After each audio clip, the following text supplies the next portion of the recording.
Get started with basically the material that I had intended to do.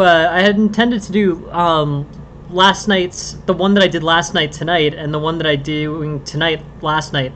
So if anyone missed their stream from last night, we can take a look at that. We were interested in looking. I was interested in starting off at least with some theory. We have Caro Kann with an early c4.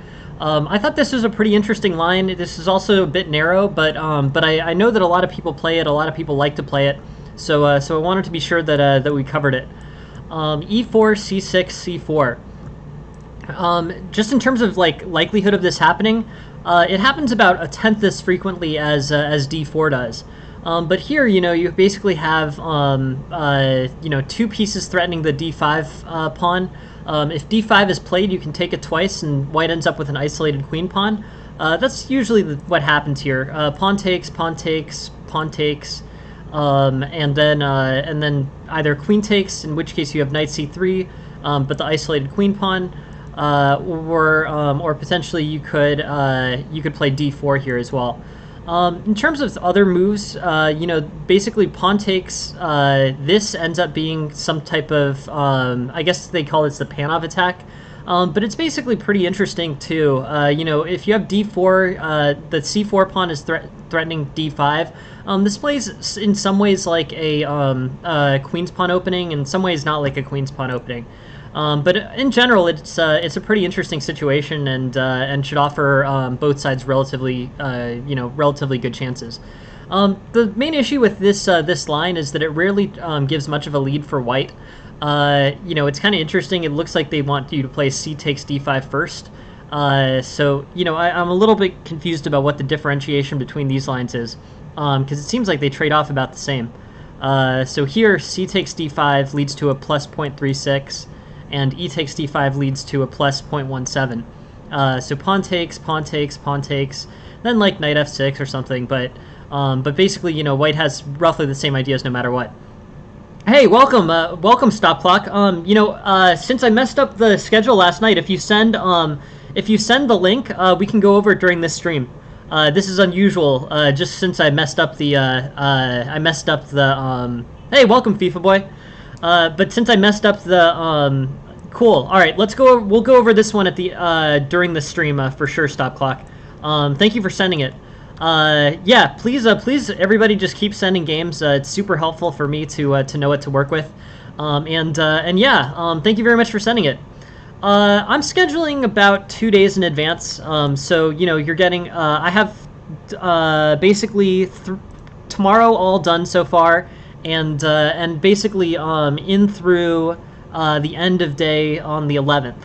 I have a few more spaces for the end of the day on the 11th. If anyone wants to send anything, yeah, no, I'm hoping for some good progress. I just want to keep everyone interested and try my best to do something helpful. It really appreciate you guys being here, and it is nice. I get a little bit spoiled since we've had a couple of good weeks. Feeling good about things, but yeah, no, really just trying to do something helpful, and I appreciate you guys being here, and I hope I can be a helpful resource. So yeah, basically, yeah, I'm getting about a game or a day or two in advance.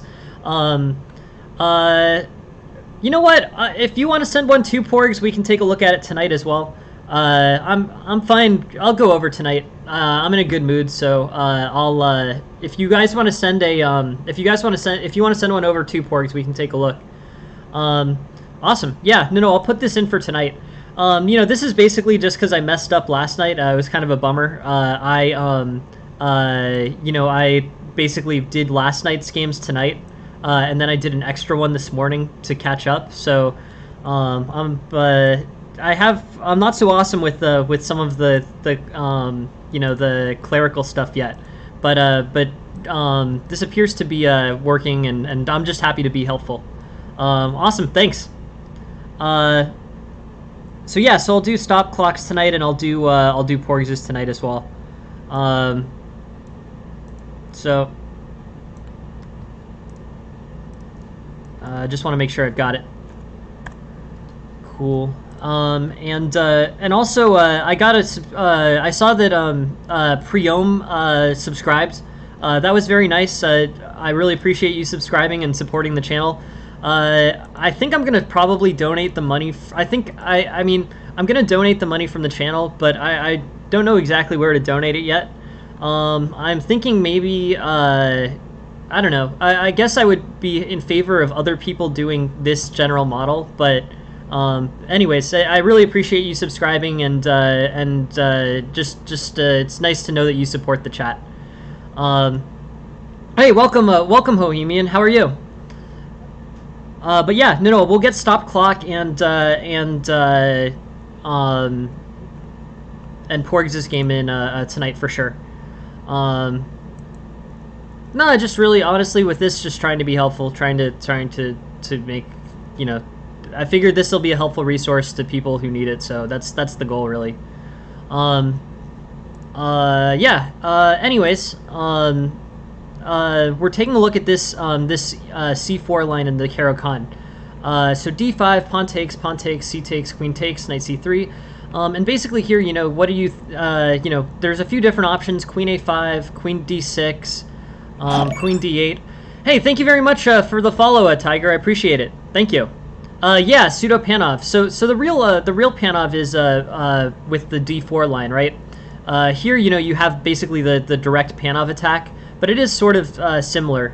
You know, with pawn takes d5 and knight c3, that's some version of the Panov. I think they call it the accelerated Panov, but it's the basic same concept. So, you know, options for black. I don't know. This looks good. I like the position that that white gets here, but I'm surprised to see this isn't the preferred line. The most common one is the Panov. Hey, thanks everybody. Hey Aphelion, how's it going? Thanks all for being here. But yeah, so c4 and you know, I'm kind of curious. I'm also kind of curious about looking at this other option. This is kind of strange too.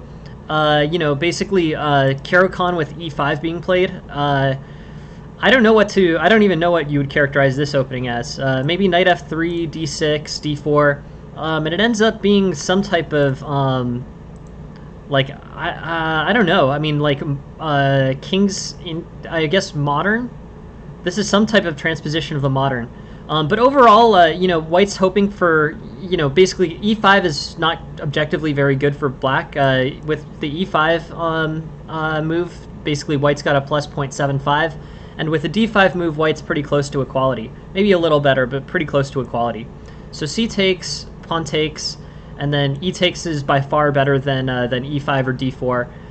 And it's really up to black whether he wants to play knight takes, or knight to f6, or queen to d5. On queen to d5, white gets a free development. Knight to f6 is a more common response. Now you can play knight takes d5, and on knight takes d5, knight takes d5, queen takes d5, and everything's good for white.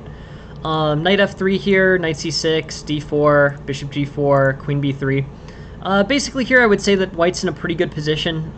You know, I guess I would say that I would give white a positive eval. A lot of these games will involve trying to figure out how to, you know, basically how to play good moves against, you know, good moves with the isolated queen's pawn. It's pretty unusual for this opening to not transpose into an isolated queen's pawn opening. So pawn takes d5, pawn takes d5, pawn takes, queen takes, knight c3, and this pawn is isolated on d2, and that makes things a little bit tricky. Here, knight f3, you know, standard developing moves, so the queen's probably going to play to, I guess I would say d8 is probably the most likely, but standard developing moves for white will help, you know, white play comfortably with this isolated queen pawn. You know, waiting for bishop c4 and knight f3 for d4 to be played. But here, you know, it's basically it's basically similar transpositions to a lot of different ideas. But basically here, I think white's got a better position, and you know, queen e2 is a potential move, rook e1's a potential move, and overall, white has about 0.7 advantage. This looks pretty good. Comfortable development for white. Really just a fairly equal game. You know, this pawn faces off favorably against this pawn, but on the other hand, it's isolated. So, you know, this d4 pawn has better center control than the e6 pawn, but it doesn't have the same but it doesn't have the same kind of development or cohesiveness with the overall pawn structure. So basically, white has better center control, but black has a better pawn structure with 4 and 2, as opposed to 3 islands. Anyways, bishop f4, a3, straightforward developing moves will work for white. And really, just as a general concept, this is a way to play for, this is an interesting way to play for an advantage for white. It can take a very booked up, Caro Kann opening player out of the book. If you know your opponent plays Caro Kann well and is well prepared, this is an opportunity to get a relatively equal position. You'll probably have to deal with a slightly weaker pawn structure throughout the game. We will get some benefits from rook to c1 potentially. Rook to c1 paired with knight b5 can be good. And overall, I like white's general idea here. Bishop c4, healthy development. I think you can probably get the d4 pawn off the board for the e6 pawn by playing d5 at some point too, if you're really worried about the pawn structure. That may not be worth it. You've got better center control, so you may not want to trade or play d5. But overall, it looks like a pretty good position. Rook to c1 is an idea for white. Rook to e1 is an idea for white. Bishop to f4 is an idea for white. Really, just a fairly calm game. In terms of longer-term strategy, black's probably going to try to attack this pawn on d4. You don't really have to spend too much in terms of defending it. I think you play queen d2, rook d1. That's pretty much fine. And then you can push aggressively against on the king side if you'd like. I think that's a plan. It's an interesting position. Coming up with a plan's not so easy. I lean towards attacking on the king side, but maybe bishop e3 and a queenside attack would be good here too. You can refer to ideas in the Belanoff. The Belanoff has multiple different attacking general strategies. That's probably the best way to assess this. I think the Belanoff opening strategies are very flexible, and they will apply to similar positions to the Belanoff, like this one. And overall, I just think healthy development for white, an open game, and basically something very different than what a Caro Kann player might be expecting. So I think overall it provides a pretty good way for white to play something that the opponent's not necessarily prepared for, and still obtain what is objectively a fairly good position. I think basically this this is not bad. This general trade, either with knight f6 or queen takes d5, still gives white an initiative.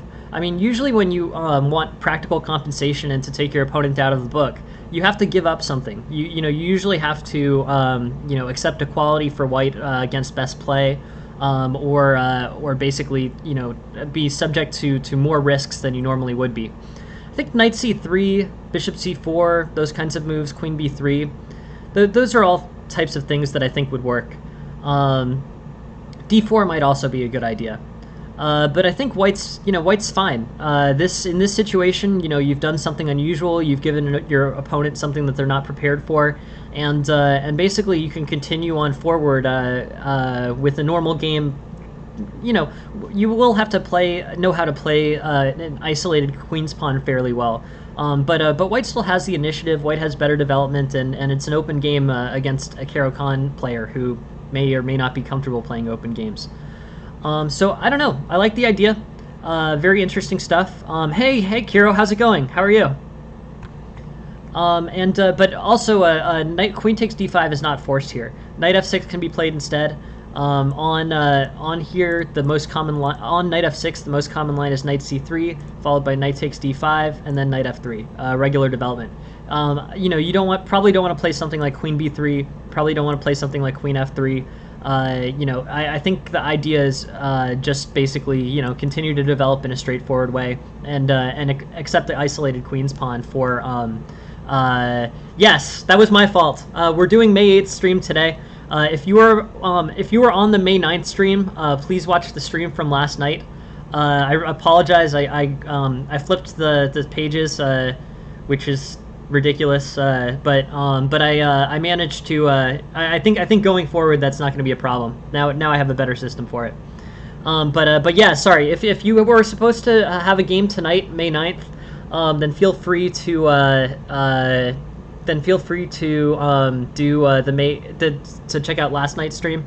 And if you were supposed to have a stream last night, then we're doing it tonight. So sorry for my fault on that one. That was pretty ridiculous on my part. But anyways, we're doing that, and if anyone is here that wants to send in an extra game, I think I'm gonna go a little extra just to make up, just to basically make up for my error. If anyone wants to send a game in right now, we can add a game or two to the roster. My fault on that.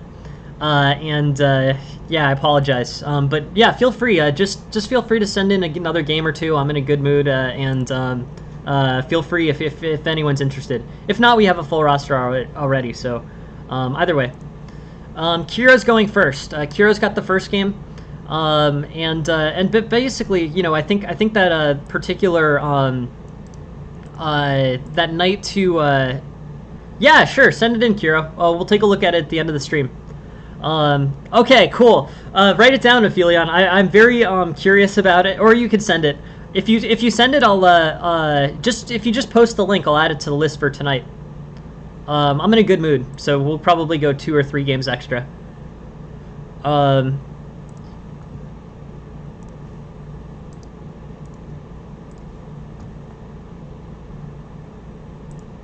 But yeah, just to reiterate, if your game was supposed to be May 9th, check the stream from last night because I flipped them. Oh yeah, yes. There is a Discord that we usually use for games, but I'm just thinking, just because we're all here, if you send one on the chat, on the Twitch chat, I'll just post it immediately in the thing. Okay. Anyways, whatever. If more, okay, race for the prize added for the end of the stream. Yeah, no problem at all, Race. Thank you very much for sending it, and we'll yeah, we're gonna get to this before the end of the stream for sure. If anyone else wants to send one too, you're welcome to. I feel like a dope for flipping the knights, so I wanted to make sure. Okay, so Kira's playing a WFM, a very highly rated opponent, 2303. Cool. And let's take a look. So basically, you know, this is a Queen's Gambit declined Orthodox. Sure, yeah, we can do that too at the end. But Queen's Gambit declined Orthodox with d5 and e6, and basically with Bishop f4, you've got some characteristics of a London type situation. But going up against Knight f6, you know, you have like Knight f3, e3. And basically, you know, just generally like a solid position for white. The Orthodox, Queen's Gambit Orthodox just generally doesn't challenge black that much. Black can play challenge white that much. Like I think Queen's Gambit Orthodox, you know, the most challenging idea is probably c5. It's tricky though. So in terms of moving this game forward, Bishop e7 is an unusual move. Bishop e7 is the third option, and I don't really know. Kira's playing white here.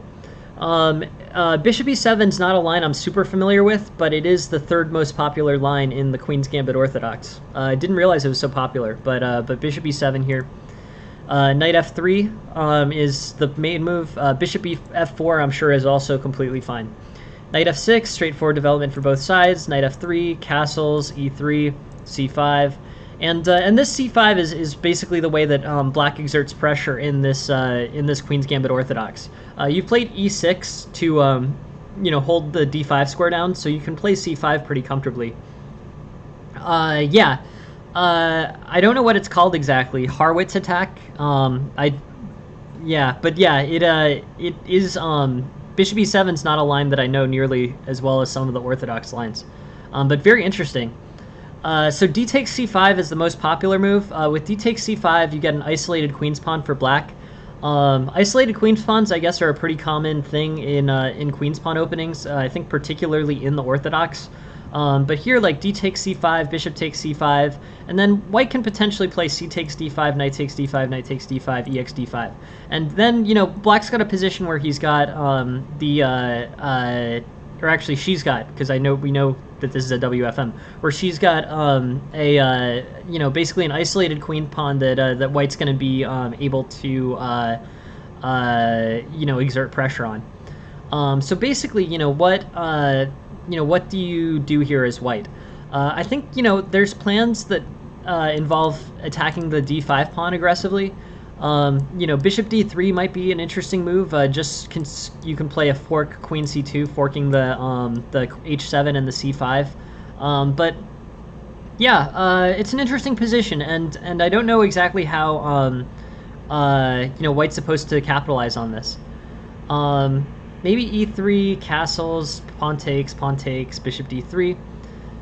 White's in a pretty good place generally. It's basically like, I don't know exactly what opening you would call this. I mean, maybe exchange. It's semi-Slav exchange variation, where you've basically traded off the e pawn and now you have this pawn structure. But overall, I think white's fine. No real challenges for white. c6 is a relatively passive defensive move. White's got a pretty clear initiative here.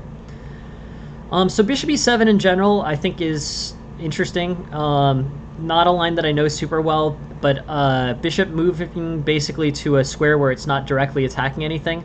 It reinforces the knight, I guess. But overall, I think this just isn't a very ambitious line for black. Maybe someone who knows the line better than I do could... yeah, I mean, it's not a line that I know super well. It seems passive. Developing, but passive. Black will castle soon, and white will probably start an attack on the king side. In terms of plans, I think white's pretty quickly oriented towards attacking on the king side. Maybe h4, knight f3, h4, knight g5 could be good for white. Maybe castling queenside, and then it's a little bit more involved, but maybe castling queenside and then moving the rooks to the g and h files. I think it depends on how quickly white can manage to create an attack on the king side here. But knight f3, bishop g4, h3, and here, basically white, I think, has the initiative. I don't think that white needs to play bishop e2 here. Instead, I guess, the engine is suggesting rook to b1, rook to c1, g4. But bishop e2, takes away this is a purposeful diagonal for the bishop. So if you take that away from the bishop, you're sort of undeveloping it.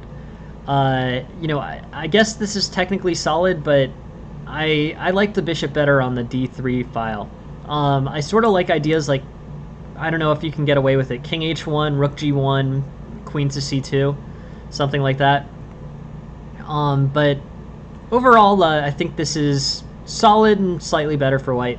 But I like the bishop on the longer diagonal. Here, knight e5 simplifies things. I'm not sure it's super helpful. Trading this knight for this knight doesn't seem to really be that advantageous for white. In terms of, ideas, I guess I would probably play queen to, I don't know. I was thinking d3. The engine's suggesting b3. b3 doesn't seem thematically correct. Cool. Yeah, no, that should, I think that should work, Aphelion. Oh, we'll get to it for sure. Also, oh wait, this is the Aphelion line. Yes, okay, we're gonna play this every time Aphelion sends in a Traxler game, and it will be called the Aphelion line, and we'll play over it. Every time there's a Traxler game played, this line will be played obligatorily.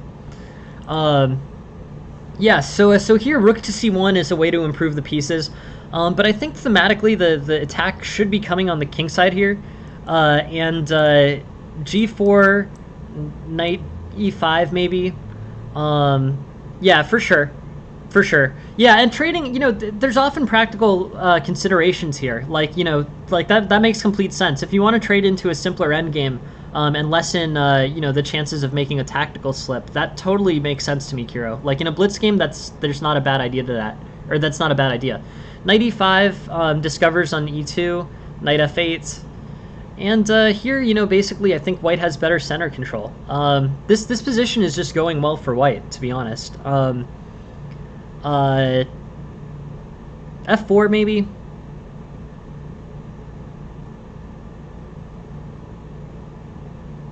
And yeah, I think you basically trade into a slightly favorable. Basically you see that you're winning, right? I mean, you're up a pawn. After knight takes d5, and then you very quickly trade off all the rest of the pieces. This makes sense, I think. I think that's a fair way to play this. If you're up a pawn, you can trade off all the major pieces. If you're equal but positionally better, I would be more reluctant to do that. But here, I think you basically, if you can trade off the minor pieces, you probably should.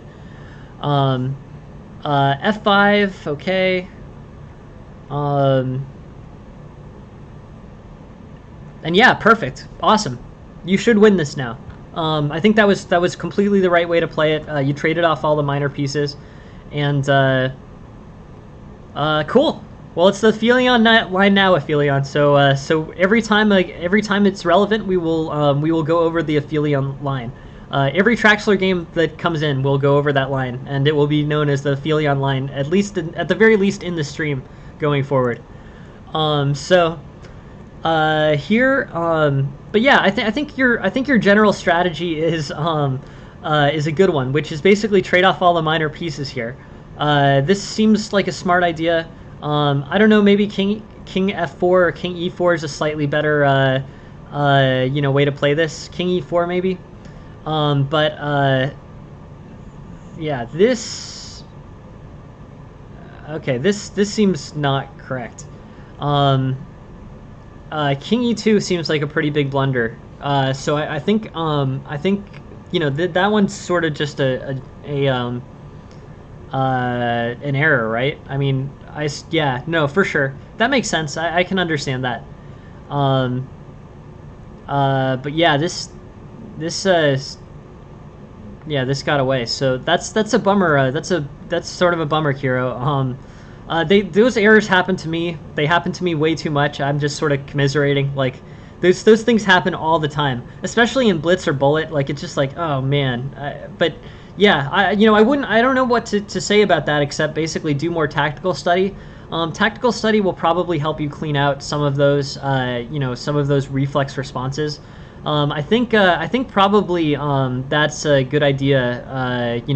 It makes you more careful and less likely to play or pre-move something like that. But yeah, those things totally, those things happen to me all the time, way too frequently. Probably today, actually, because I played a bunch of Bullet games. Anyways, in terms of, things to improve from this game, I thought you played pretty well. I mean, you're playing an WFM and you're playing a good game. Yeah, but I would say one of those things, Kiro, is just don't sweat it. If you feel like you're up against a higher rated player, you probably are. If I trust your judgment. Higher rated players often have the advantage of experience and they can hustle wins a little. One of the skills, getting from to 2200 is they can hustle wins pretty well.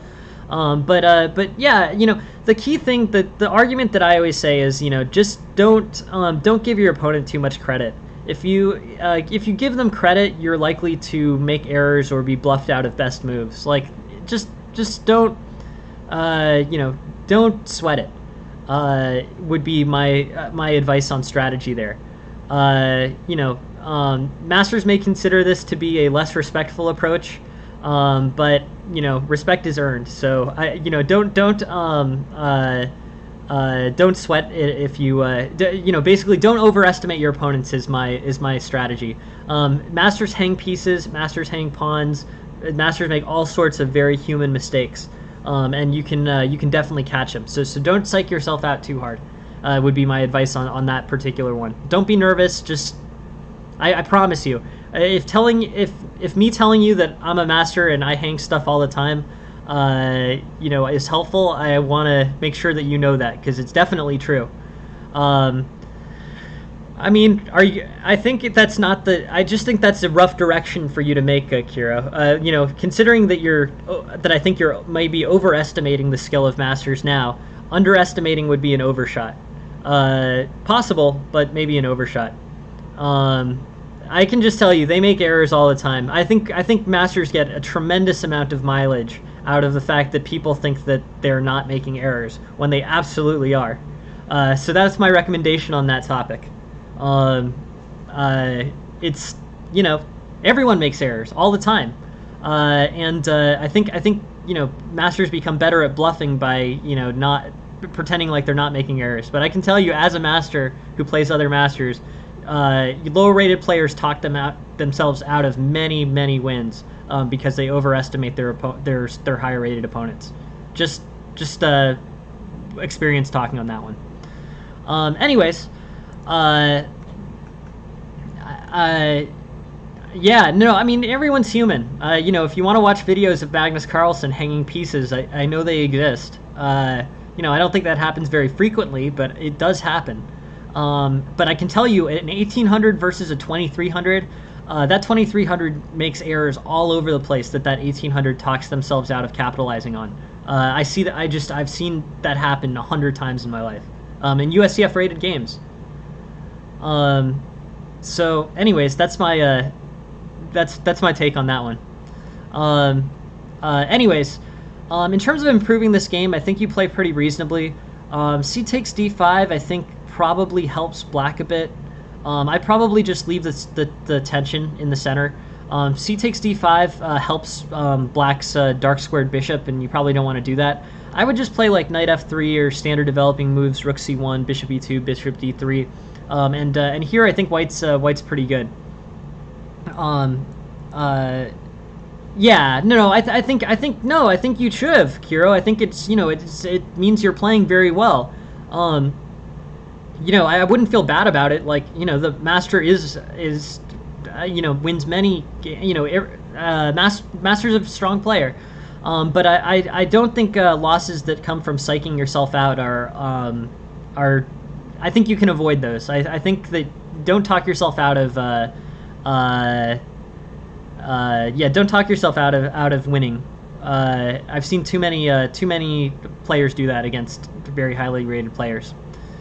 Anyways, I would go with standard development instead of c takes d5. C takes d5 seems to help black by opening up an important diagonal. Other things in this game, I think you play pretty well. You get a pretty solid lead. Knight e5 doesn't seem extremely productive. You're trading this knight for that knight, and I think that's sort of it's not a trade that's worth spending a move on. Maybe I also was not a. I mean, I liked the bishop on d3 because it was providing pressure on h7, but yeah, overall here, after knight to e5, it's pretty much equal. I like this. I like the aggressive play in the center. The e3 pawn is backwards, but this isn't an open file, and it will take black a lot of work to make it an open file. So I don't think that this backwards pawn is on a technically open file is as problematic as it sometimes is. So there's that. Yeah,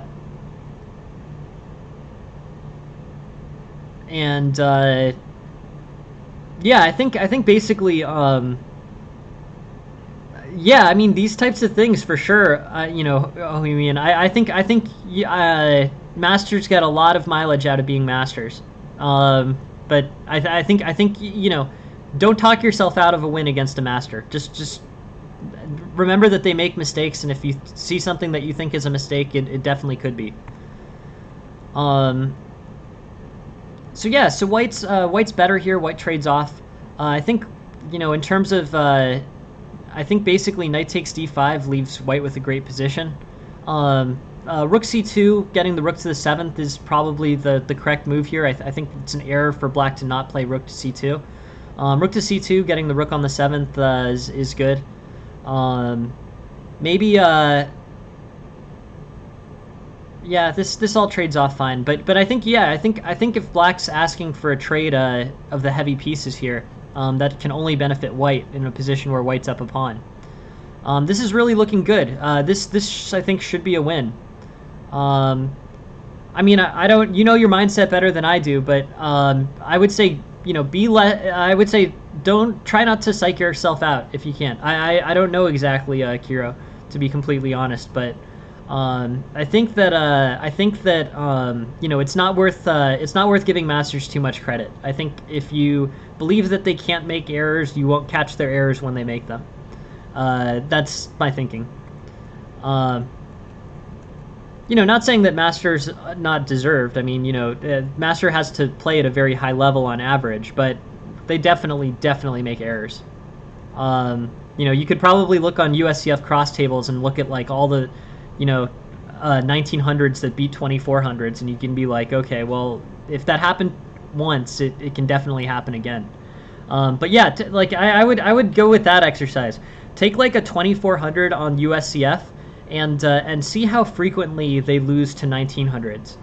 My guess is that it's pretty frequently.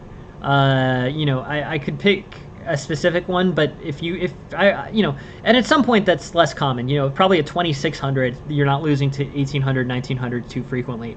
But your average very active playing like 23, 2400 definitely loses to A players, and maybe B players. So anyways, I wouldn't get too freaked out, and they definitely hang pieces. So anyways, yeah, good luck, Kira. But yeah, here the improvement, I think, really, you know, the decisive. There was that c takes d5 that I wasn't a huge fan of, and there was that trade of knight on e5 that I thought was probably not the best idea, or not worth spending the time on. But the decisive point was this one right here, where you basically hung a pawn in time pressure. King f4 and you're won. So, you know, I would feel generally pretty good about this game. But these things really matter. You know, if you hang this pawn, that really changes the position. King f4 and you're good. So yeah, overall, thank you very much for sending the game, Kira. I really appreciate it. And yeah, on to the next one. This is Houseline's game. Here we go. Houseline is playing white, and the opponent starts off with a very early queen e7. Interesting. d4, d5, h6, and basically I think white's looking pretty good here. You know, this queen e7 doesn't really do a whole lot for black. I am not super familiar with it even. Gundaram defense. Didn't know that was a thing that existed, but I think white plays this pretty reasonably. d4 makes intuitive sense to me. I know it's not the most popular, but I would play things like knight c3, bishop c4, and just kind of calmly develop. You're in a good position. Knight c3, bishop c4, d3. Just basically turn it into an Italian. You know, me being an Italian game player, I say turn it into the Italian game with straightforward development. And basically, you know, you're going to be better off because an issue with moving the queen out this early is it restricts development, particularly of this bishop on e7. You know, black has chosen to move his pieces in such a way that they can't be developed to the most normal squares. So just develop quickly, and when it basically comes around to be the time for black to move the bishop on f8, you will be ahead in development because black will have to spend moves fixing things to move his bishop on f8 to a normal square. You can play knight c3, bishop c4, d3, all that. And basically, yeah, I would say just develop to normal squares here. Knight c3 seems like a good idea. Bishop c4 looks like a good idea. Those are the two most common outcomes. d4 doesn't develop in quite the same way, but it could be, you know, a transpositional move to getting your white, your dark squared bishop out. But yeah, d4 okay, d6. But just keep developing normally, and eventually black's gonna lag because that queen shouldn't be on e7. I don't know what happened exactly here. I just want to follow the game line. The game line, I think, you know, basically, I'm sort of surprised that the engine is talking about moving c4. C4 is a little bit, I mean, I'm sure that this is fine, and white has complete center control here, but I would go with a more development-heavy strategy, given that the queen is making it so that black can't become equally developed. But yeah, just develop bishops, knights, pawns, and basically, I don't know, knight h2, knight g4, things like that, a3, b4. Overall, you're good. And then it looks like black hangs a piece here, and then you're in great shape. So, yeah, nice. Okay, cool. Great tactics at the end. So in terms of looking at this game, where would I play things differently? The engine seems fine with these pawn moves. It's not what I would have done. I would have gone for development over this pawn play. Like particularly here, I would play like maybe bishop e3, maybe knight c3, maybe bishop to b5. But yeah, bishop e3 maybe.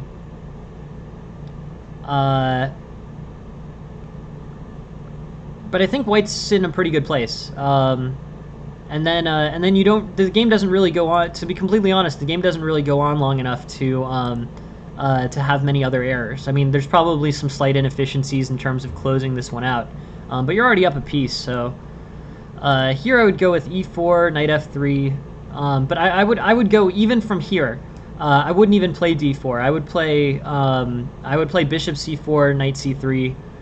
But what you did was fine. This is all good. This is just a great victory, to be completely honest. I mean, it didn't go on long enough for any errors to, the competitive part of this game didn't go on long enough for any real errors to occur. So, yeah, but move 15, it's pretty much over.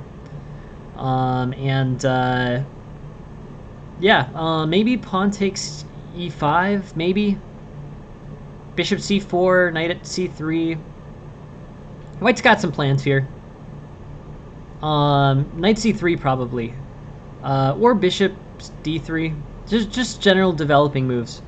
I wouldn't have transposed it all this way, although it is kind of interesting because, yeah, to be honest, it's not like you're making the dark squared bishop on f8 any worse. I think if the bishop's on f8 and is kind of stuck there, you don't really need to lock this all in. I mean, this bishop is very poorly placed at the moment, but it was already sort of poorly placed by queen e7. So I don't know, you're definitely making the bishop worse placed, but yeah. No, overall, house line, it's I want to acknowledge that it's a great win. I mean, basically, I don't see virtually any errors here at all, up until the point that the knight gets hung on move 15. I could nitpick a little bit, but, like, nah, it looks good. Your opponent just erred first. But yeah, I would play, so from a fundamental perspective, this opening is not good because it locks in this bishop. And if you develop, black's not going to be able to match your development. D4 definitely controls the center and definitely challenges the center, and I think that's a positive. So it makes sense. But I would still be inclined to play like knight c3, bishop c4, d3, and just capitalize on the fact that this bishop is going to be very slow to get out of f8. That's my thinking.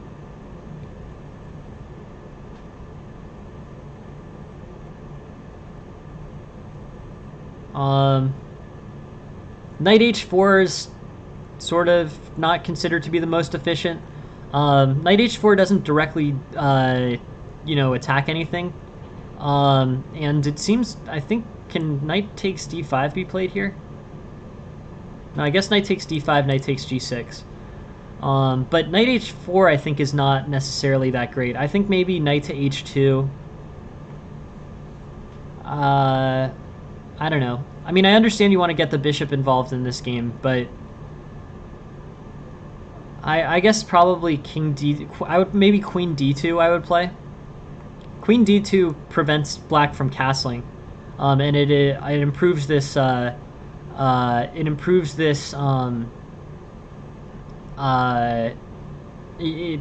Basically the only pieces that are left to improve are the queens and the rooks.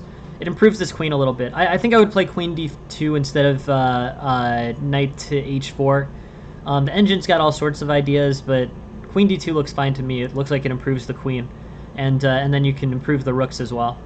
But overall, these are very small things. Your game makes a lot of sense, and then the piece got hung on on move 15. So good stuff, good win. The only, yeah, the pieces that I think you could make an argument for are development, regular development over d4 here, and then also so regular development over d4 here, and then also you know, queen d2 or some improving move over knight to h4. Knight to h4 becomes kind of stuck on this diagonal, but it also, you know, you don't really have an opportunity to break through g6 here. So I would just play like queen to d2 and solidify pressure on the h6 pawn. That seems more immediately productive than knight to h4. But all was good. It all worked. And then by move 15, your opponent hangs a piece and you have a very decisive victory. Awesome. Cool, good stuff. Yeah, thank you very much for setting that one, Houseline. Very interesting. And yeah, I guess from, you know, I would go with development and have a full understanding of why queen e7 is bad. Like, queen e7 is bad because the bishop is restricted from its most natural developing squares. And the queen's not much better from being on e7, so that's my recommendation there. No, thank you very much for sending that in, Houseline. It was a good game and a good win. And yeah, no, I really appreciate you sending it in, Houseline. Please keep sending in games. Everybody, please keep sending in games, and it's interesting to look at for sure.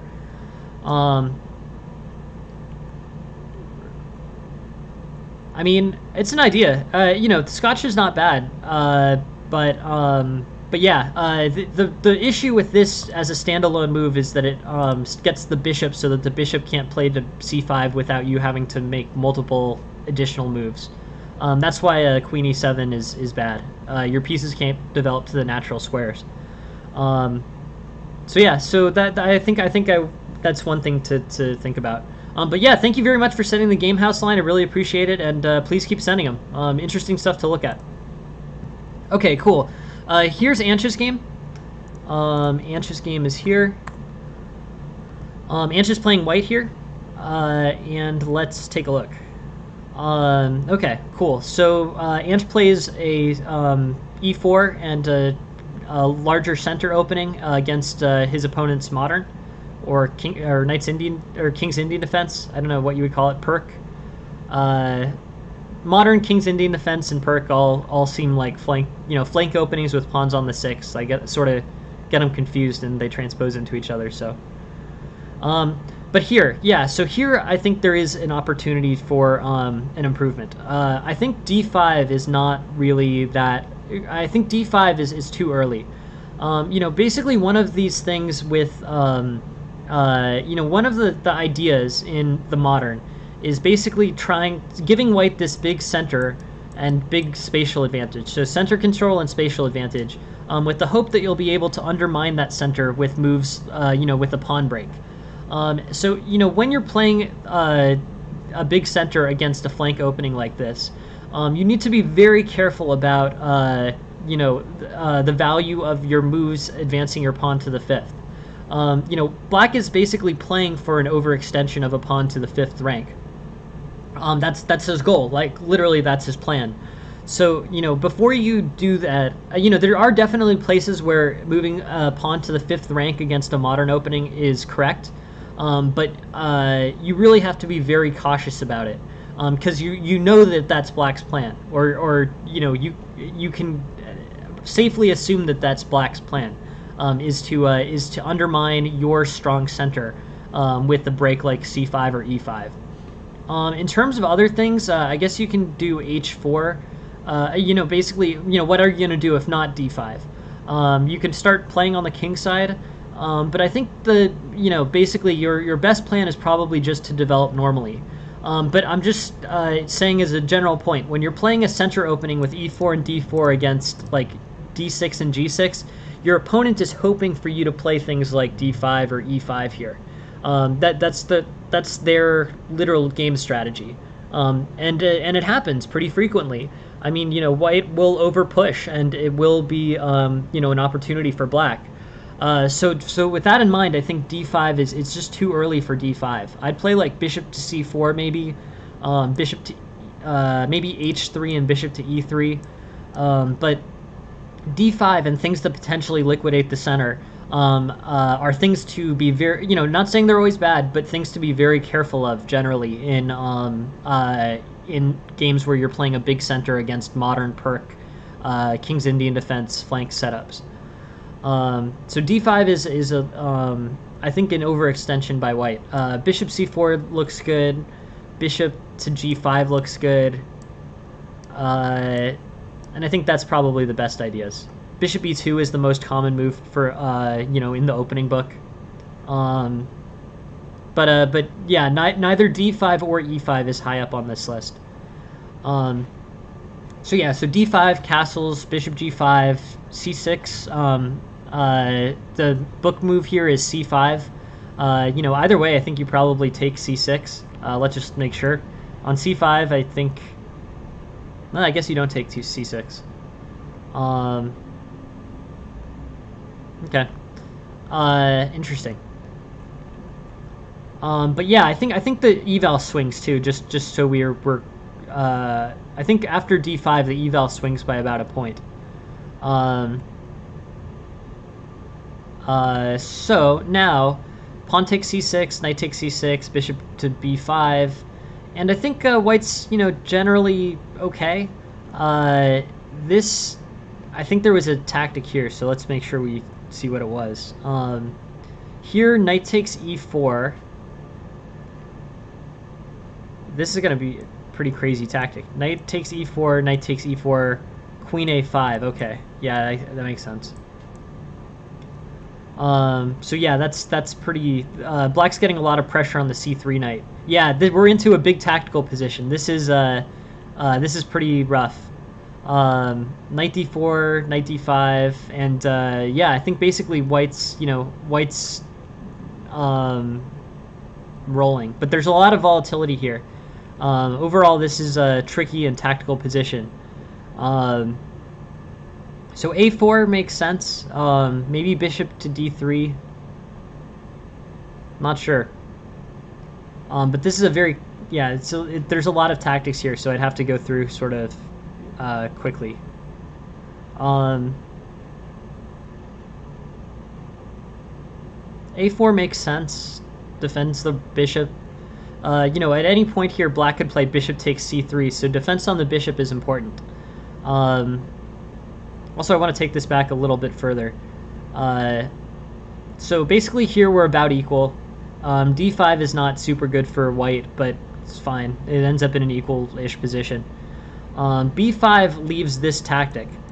With knight takes d4, or knight takes e4, and knight takes e4, the queen can go to a5 and fork the king and the bishop, and knight c3 can't be played because then bishop takes c3, pawn takes c3, queen takes b5. So this is actually a pretty clever sacrifice. This draws away the knight from the defense of the bishop here, and opens a checking line on a5. So overall, this is an opportunity for black.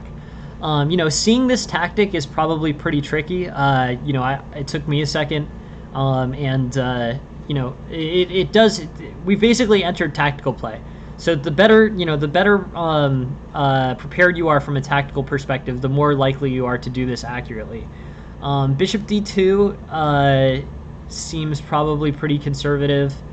I think you can just play bishop to e2. I mean, I sort of feel like bishop to b5 was done. Yeah, no, this is one for the tactics button for sure. But I think bishop to b5 was sort of done to develop. Like, just, the bishop should develop because the white king wants to castle, and in general you want to improve your pieces. So I definitely understand the idea of just developing the bishop somewhere. I think the issue with b5 is that it's developed to a square that's tactically complicated. So I would think like bishop to c4 is probably, bishop to c4 I think is probably better than bishop to b5. Bishop to e2 is what the engine is recommending. I think that's a little bit better than bishop to b5. So you're trying to develop. Basically, what I'm saying is you're trying to develop the bishop, but you don't have a. But you develop it to a square, where it creates tactical complexities that aren't necessarily good for you. Bishop b5 makes more sense if there's a king on e8, but here you're just sort of moving it to what is a somewhat arbitrary square. Like bishop takes c6 is not particularly good for white either. So with bishop takes c6, I think that white doesn't benefit from that trade. So you're really just picking a diagonal for the bishop, and with that in mind, I think you probably should go to either c4 or e2, because moving it to b5 creates tactics like knight takes d4 or knight takes e4. Would it be possible to develop the queen and castle queenside? Yeah, interesting question. Thank you for asking it, Ophelia.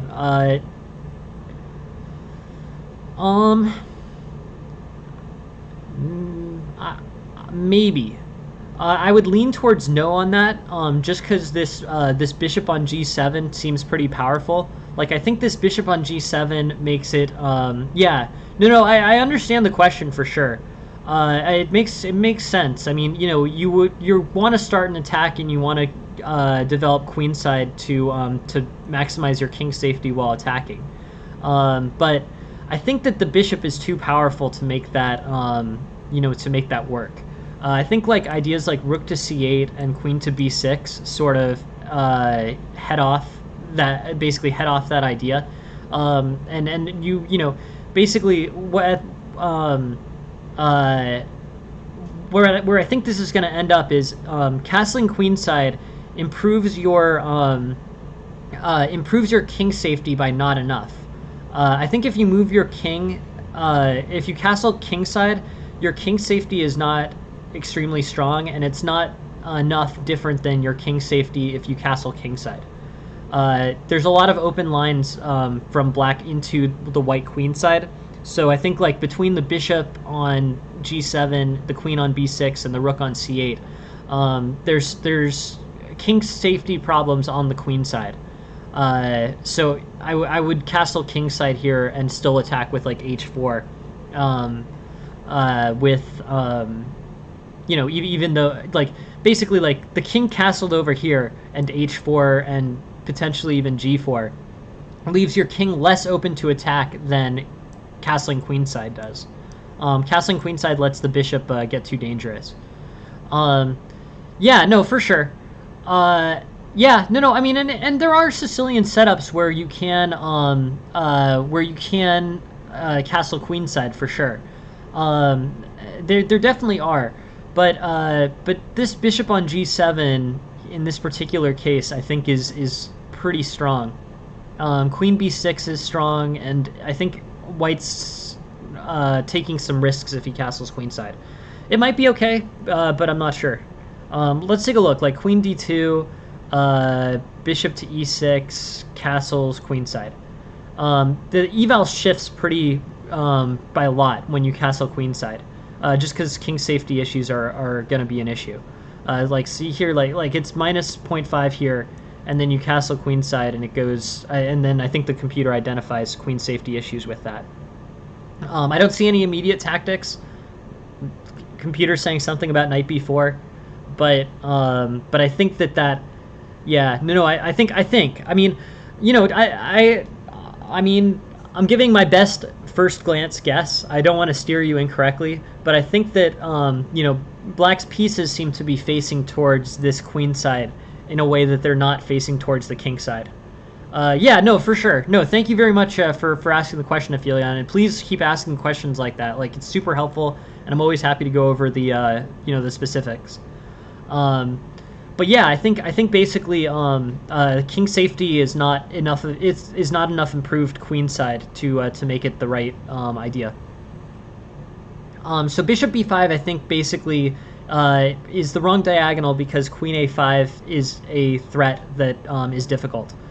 Yeah, no, it's a really good question though. It's just that particular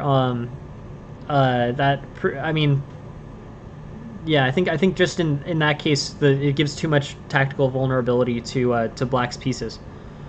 Um, Maybe bishop takes e7 here, but things go badly really quickly here. So or things get really volatile on this. Knight d4, I would play knight to d5 maybe. Knight to d5 will threaten the queen and will put a lot of pressure on this e7. So I think knight d5 is the best here, and I think this should be close to a winning tactic. Um, oh, that was what was played. Okay, awesome. Good, great. Yeah, nice. Okay, good, cool, great, great work. Yeah, great work. Good job picking out the correct tactical move. And basically here, white's good. This bishop's hanging. I'm surprised they would call that an inaccuracy. I guess white's bishop on g5 is also hanging. But I don't know. Maybe h4. This is going to be I mean, it's another tactically complicated position. But yeah, this sort of goes well for white very quickly. Basically, this is just a tactically complicated position. It's going to come down to your tactics training. Strategy part of the game is basically over. And in this tactical part of the game, you played accurate tactics and came out, on top. Queen c7 is an error. Queen takes g5 was better, but white is still up. So it's really, I don't know how much I can add to the engine in terms of taking a look at the tactics, but yeah, you played tactically correctly. Got great shot in with knight d5 and knight takes e7, and white gets a solid win here. Oh man, okay. Yeah, this one too is just a sort of one move error, and even rook e1 still saves it. Bummer. Yeah, sorry, Anch. But yeah, I strongly recommend tactics training an hour a day on whatever your preferred method is. It will be really, really helpful. Rook e1, I think, is an improvement here, and I think with tactics training you would see it. So yeah, strongly recommend an hour a day of tactics training. I think it'll be super helpful. Overall, I thought your tactics here are definitely. I think you're definitely showing progress. Like, I think knight to d5 is a good find and best, and basically, knight d5 versus the second best move was a significant difference. And yeah, just keep at it. Chess is chess at class level is very, very tactically oriented. Tactics decide most games. So that's where I would put time in. Rook e1 here, and white should be good to win. Tough loss, because you really were closing in on a win here too. But yeah, tactical study, and it goes your direction. That's my recommendation, Anch. That's where you will see the quickest return on time spent studying. It happens for sure. I mean, look, I would take a look at my bullet games today. If anyone's interested, today I played like probably 20 bullet games, something like that. Maybe more, maybe like 30 bullet games. Take a look at those bullet games. I miss Mate in 1 all the time, as do many titled players. So if you just go to like chess.com, Ted Belanoff, you will see my games where there are many hung Mate in 1s and a lot of tactical stuff like that. If you get the time control fast enough, it gets tricky. But if you're at all interested in seeing kind of how the errors that masters make against each other, take a look at the 1-minute games I was playing today, and you'll see there's a lot of imperfections in those games. Hung Mate in 1s, absolutely. Hung pieces, hung queens. It's a mess. But yeah, take a look if you want to feel, if you want to get a sense of the errors that masters are making, the ones that I'm talking about, as in masters make errors all the time. Take a look at the 30 bullet games that I played today and just count how many. You can even do the chess.com analysis or whatever, and see 6 errors per side in a 1 minute game, one master versus the other. Pretty. I think that'll illustrate my point. Yeah. Yeah. No. I mean, it definitely does happen. It's pretty. It's tough when when the time control gets really fast. Everyone's has to make some compromises on accuracy. All right. We have a few more games. Cool. And we will do them. Okay. Next game is Leif Saez's game. I'll pull that up.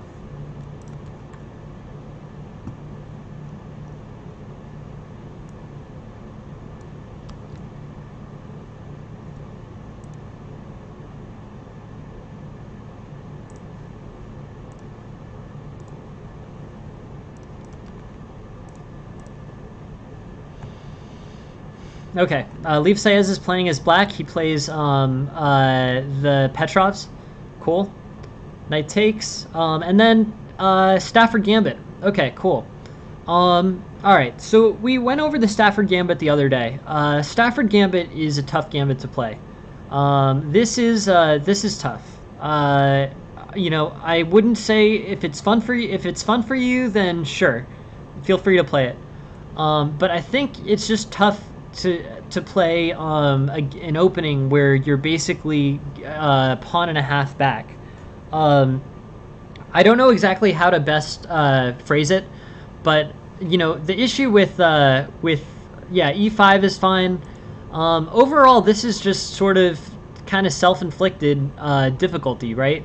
I mean, basically here, you're on move 4, and you're gonna need to beat your opponent by 1.6 pawns or better for the rest of the game in order to draw. So in order to win, you probably need to beat him by like 2.5 pawns. It's a tough. That's a tall order. Like that's difficult to do. You need to beat your opponent by 2.6 pawns in order to win this game. You might be able to, and definitely, I think if it's fun for you to play this way, then you can, but it's really tricky when you have so much ground to cover. Like normally here in a normal opening, so let's say the mainline Petrovs, you play like d6, and the knight plays to f3, and then you play knight takes e4, and the difference is actually worse in this opening than some, but it looks like it's about 0.7. So when you gambit this full pawn, it's almost an extra pawn down. As black, but it's really hard. You just have so much difficulty. It's going to be so difficult to catch up here. There's just so much to do. Anyways, if it's a fun opening, continue to play it. We can take a look at it. I don't know the traps here super well. I know there are some, yeah, you might as well start aggressively attacking the king side. D4 is a hung pawn. You play bishop takes d4, and now you're in pretty good shape as black. So yeah, I guess overall, this ends up playing out pretty well for, from this position, black is up.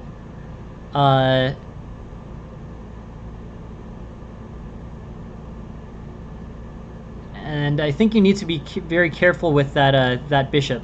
So here I want to just slow down because I think it's helpful to illustrate this concept. Like, how are you going to save the bishop here? This bishop has mobility problems. It can't move here. It can move here, but I don't know if that helps it any. And it can't move here or anywhere else on this diagonal. So here, when you see this bishop locked in like that, you need to come up with some solution for that problem. My proposal actually would be b5. I mean, b5 basically will take this this pawn off of the blocking of this bishop, That makes sense. Rook h5 here is also playable. Hey, thank you very much. Thank you very much for the follow, Pro. Thank you for joining the stream, and thank you for following. So yeah, b5 I guess could work. Rook h5 also could work. But you need to find some way to get this bishop out from being locked like this. This is this is pretty stuck. When you take a rook pawn like this, a tactic that the tactic your opponent often has is to lock the rook or lock the bishop in. It can be dangerous over here. You see it more frequently when there's 3 pawns. So like, let's take maybe we can take a look at earlier in the game. There's a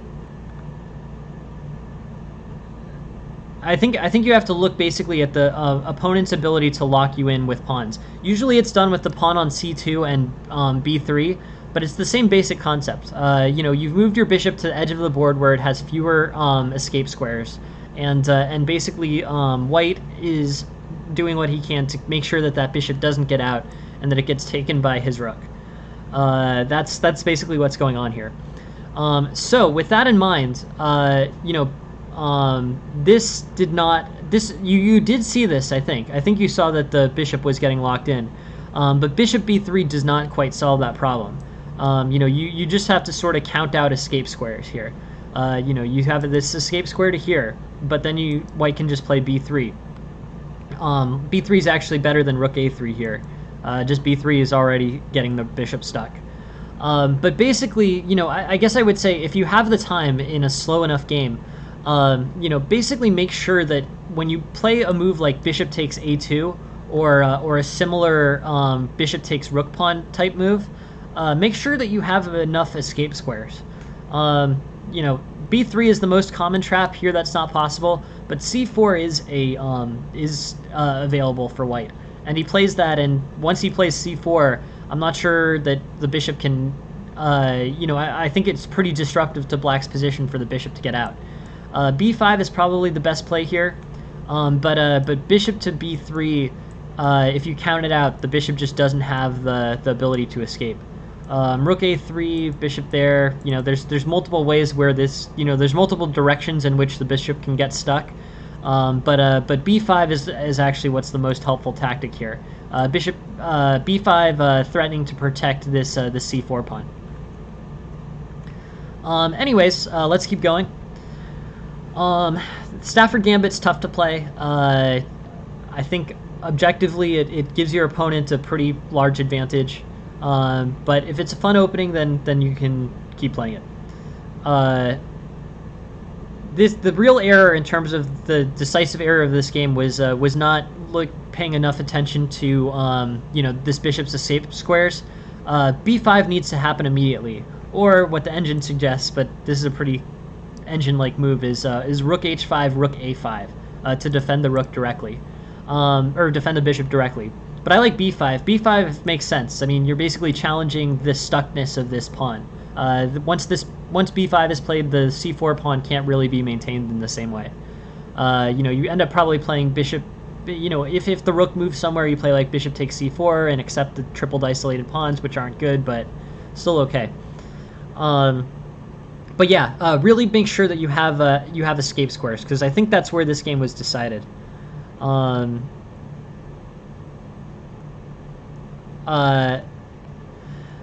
mean, I would, look, with openings, people play objectively not very, myself included, play some objectively not very good openings. I'll show you the line that I like. I have a line in particular that I know is not very good, and yet I still play it, because it's fun for me to play this way. It's bishop c4, bishop c5, c3, queen f6. This is a line that I know is not good for black. I know it well, but I still think this is a fun game to play. So I find myself playing this particular opening more frequently than I should. It gets refuted in a bunch of ways. I mean, b4 is pretty bad for black. d4 is pretty bad for black.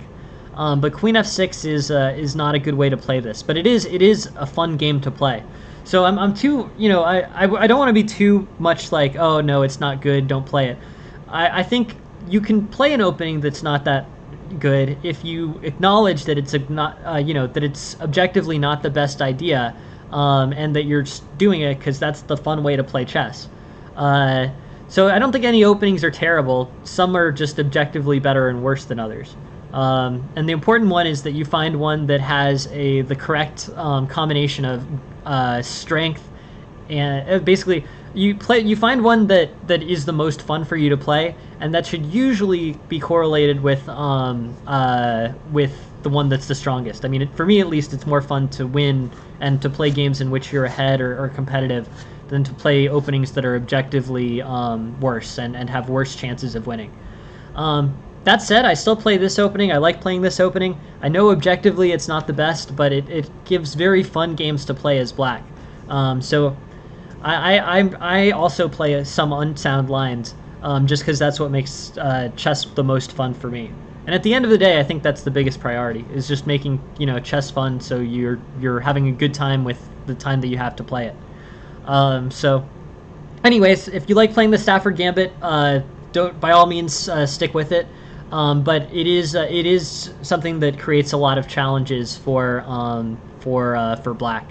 An eval of 1.6 on move 5 is very difficult to go to recover against. You're really going to have to outplay your opponent by a lot to get that to be a win. So yeah, thank you very much for sending it, Leaf Saez, and yeah, I really appreciate it. Next game, I will pull up now. This is a stopped clocks game. Thank you very much for sending it over, and we'll take a look.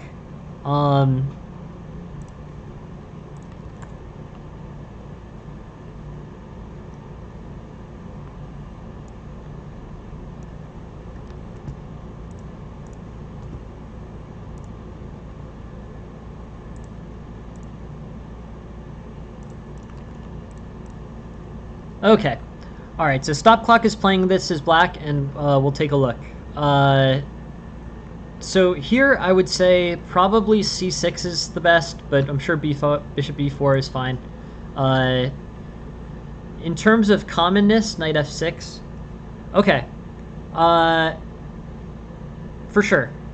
Okay, yeah, we can go to move 17, and we'll get a good sense. So interesting. I think this is probably good for black. It's sort of a queen's pawn game, but basically one in which the white square bishop for black is stronger than normal. I'm gonna guess this is already pretty solid for black. I mean, this is not far off from equality. English games can be a lot worse for black. c6 I'd probably play, but all of this all makes sense. I assume we're still in theory, yeah. Cool. And here white plays e4. So I think here black has some tactics. E4 is not supported enough, I don't think. I assume that white's going for pawn takes e4, knight takes e4, bishop takes d2, knight takes d2. But yeah, this is sort of not so great for black. Yeah, I mean, bishop takes c3 is probably the most direct way to win that pawn without giving counterplay. Yeah, I like this. So black is better here. Yep. Bishop takes c3 is the best. I think the engine is saying that d takes e4 is better than bishop takes c3. I think they're about the same. If not, I mean, I would probably look at this position and play bishop takes c3. D takes e4 leads to a much more complicated maneuvering tactic. I don't know. I'm not sure. In a slow game, I'm not sure what I would play. But bishop takes c3 does the job, and knight takes e4, and now you're good. Cool.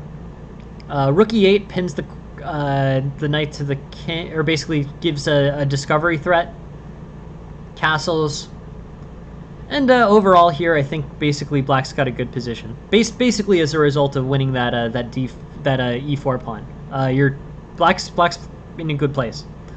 I'd probably play things like knight d7, c6, I keep leaning towards c6 just because I know that it's. I feel like in my mind, c6 looks good. It might not be that useful, but I keep wanting to transpose it into a yeah. Thank you very much. Thank you very much for following, Pro, and yeah, thank you very much for stopping by. Yeah, I posted in the I want to teach Reddit. It's basically you know, a Reddit where you can post things that you're teaching for free. Yeah, yeah, I'm happy to see that you made it up, Pro, and thank you very much for joining. But yeah, so knight d7 maybe, a6. Black's looking good. Black's looking surprisingly good, given that he has the 2 knights to the 2 bishops. But he is up a full pawn, so okay. We're around 17. Yes, I like that a lot. Stop clock. I think c5 is probably a good idea. Yeah, if you can get your center solidified, that's definitely going to help. Another potential goal for Black here is to trade off his knight for one of the bishops. If you can trade a knight for a bishop, White's advantage with the minor pieces is going to be a lot less pronounced. b6, c5 makes sense. I get it. In fact, I don't really see what the issue is. I sort of like this. I don't see any... Yeah, this looks fine to me, to be completely honest. I have no problem with this plan. Makes sense to me. Maybe now c4. Maybe. Definitely not c takes d5. Okay, yeah, for sure. Yeah. It's okay. I think your plan was good. I don't, you know, the engine didn't seem to love b6, but I think this plan makes complete intuitive sense. See, b6 and c5 totally cool. Makes sense to me. F5. The issue with f5 is that it doesn't provide much additional protection for the knight. Right. Yeah. No. It is harder to come up with like a purposeful move here. So let's slow down for a second and take a look, because I think you're at exactly the right point. You're exactly the right point in this game to take a look at things. And let's come up with a plan, because this you know, this is a pretty good position for White, or for Black, and I'm pretty sure you can come up with a plan that's gonna win this game here. For sure. I'm thinking maybe.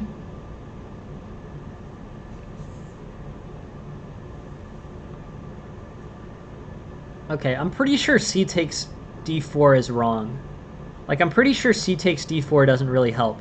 I was thinking c takes d4 because if c takes d4, then you get these knights on these posts, which you can't do now. But it does wreck your pawn structure in the middle, so that's not really great. How about g5? G5 is interesting. I like that idea. Yeah. I mean, getting things started on the king side is definitely a valid plan here. The engine is recommending knight to g5, and probably knight to e6 and knight to f4. But I definitely think if you can get a knight to f4, that's going to be progress for Black. Maybe... it's so tricky.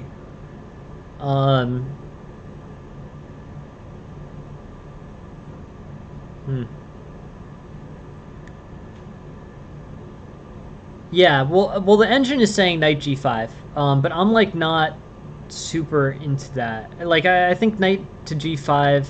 Yeah, that's the maneuver. I mean, I'm wondering if there's a better way to do that.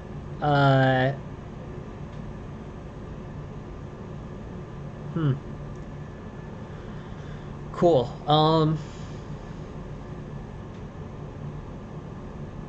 Right. All good thinking, Stop Clock. Yeah, no, I'm at the same position. This is a good position to spend like 20 minutes on over the board.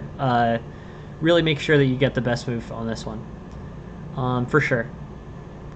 I sort of wonder. I mean, this is probably pretty lame, but knight df6.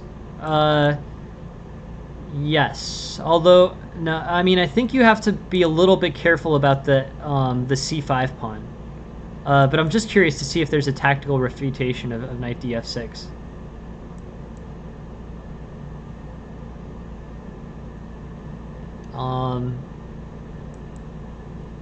Yeah. Okay, so that runs into this. It's a good idea, but it runs into an issue with f3, because then after f3 the knight has to go somewhere, and then the pawn can play. So like say knight g5 now, pawn takes, bishop takes, I think. And I think this. I don't know. I mean, it's not that great for white, but it does lose that pawn. It's just. Yeah, it's a tough position. I have to really think about this one. I sort of like rook to c8 here. The thing about rook to c8 is it's just a way to, objectively improve a piece. It's sort of a tap out on the larger picture question. But it's yeah, no, for sure. No, I completely agree. And I'm in sort of the same place with you on this one. Coming up with a big strategic plan is something that is probably a good idea to spend a bunch of time on here. Right. Well, I don't think it was bad. I think it just. I mean, Black ends up with a good eval after knight df6 too. But I think if you can't formulate a really solid plan. It might be that the best idea might be to just come up with something that objectively improves a piece. I mean, you pretty much know that this rook's mobility on the A file is limited. So, rook c8 is sort of it's sort of an out. You know that the rook should be better on this open file, right, than on the A file. So overall, rook to c8 makes sense, because it's basically going onto this open file. And holding, it's pretty clearly an objective improvement, right? Here the rook has no mobility, and here the rook has plenty of mobility. So, you know for a fact that improves that piece. I don't know, but yeah, I mean, it's a piece that you can that you can improve. So if you're looking for a move that does that is objectively one. Then maybe white will give you something more to make a plan out of. But improving your pieces when none of your pieces is vulnerable is probably always going to be okay. So yeah, so I guess I would lean towards rook to c8. F5 is interesting, and there definitely are plans that could be assembled around attacking the king on the king side here. But the issue with f5 is that it opens too many lines on your king. It's something that does do an advance on the king, so it can definitely be part of that plan.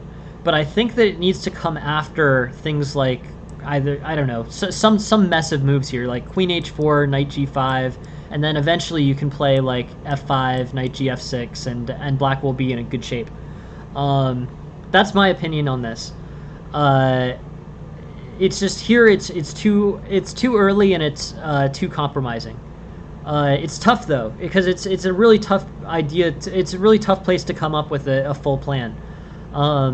Knight g5 is like a really really computer assisted plan. Basically the computer's saying knight g5, knight e6, knight f4. It's very this is a very complete and unhuman plan.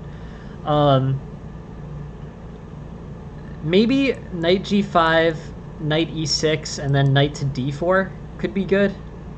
Like maybe you can get that knight outposted there and control a lot of squares and put white under a lot of pressure. But overall,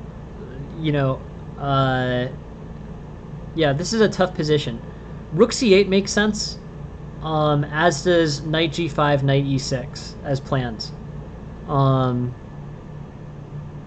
Tough position, though. Knight g5, knight e6. I like.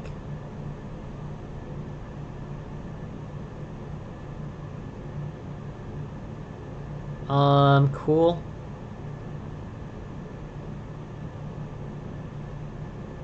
But yeah, this definitely sort of basically that open file that provided that really became a problem for white there, or for black there.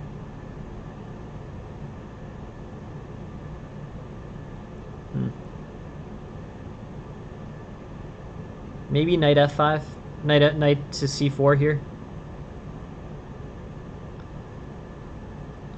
So yeah, so here's a place. So you know the answer is you looked at the right position. It was a super complicated position. Two plans include rook c8 and knight g5, knight e6.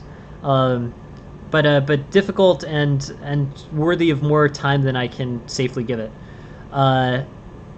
Really interesting position. Good job identifying where a really key part of this game is. Here I think there's a more yeah. So here I think you do have some slightly more simple improvements here. Knight e5 I think is really good.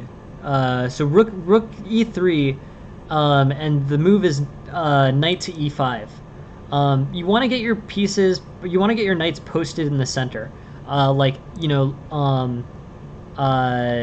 getting this knight to d4 is really good. The issue with knight to e5 is bishop takes c5, but you can play rook takes f3 and be fine. Yeah, no, for sure. And you are trading pawns basically. But this, yeah, you know, sacrificing this c5 pawn for this f3 pawn is fine. Bishop takes, rook takes, king goes g2 probably, and then knight to e5, and then now you've really got a lot of pressure on the king. So I understand not wanting to give that pawn up, but the end position is these knights are posted now, and that's super helpful for you. So now you have like ideas like rook g3, knight takes g4, and basically you're gonna get a lot of play on the white king side. So yeah, so knight to e5 was an improvement there. Trading off the I see that this bishop fork is pretty rough because the bishop is forking both the rook and the knight here, but you can actually get both of the pieces out. You know, bishop takes. So here, knight e5, bishop takes, rook takes, king somewhere, and then knight somewhere. Knight probably to e4, I think is the best idea. So that's my recommendation on this topic. Yeah, this mainly comes down to a tactical improvement. In terms of other ideas, I think maybe knight to c4 could be good. Knight to c4 trades this bishop off for the knight and doesn't have that problem with the hanging pawn. So I like this move too. The g5 pawn is not extremely important to you.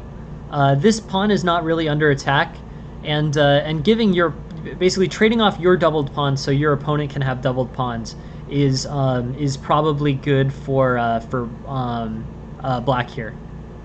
I mean, basically, it's not that bad to trade off your g pawn for you're trading your double g pawns so your opponent can get double g pawns. What about rook a e8? Yeah, I think that's fine. Yep, no problems there.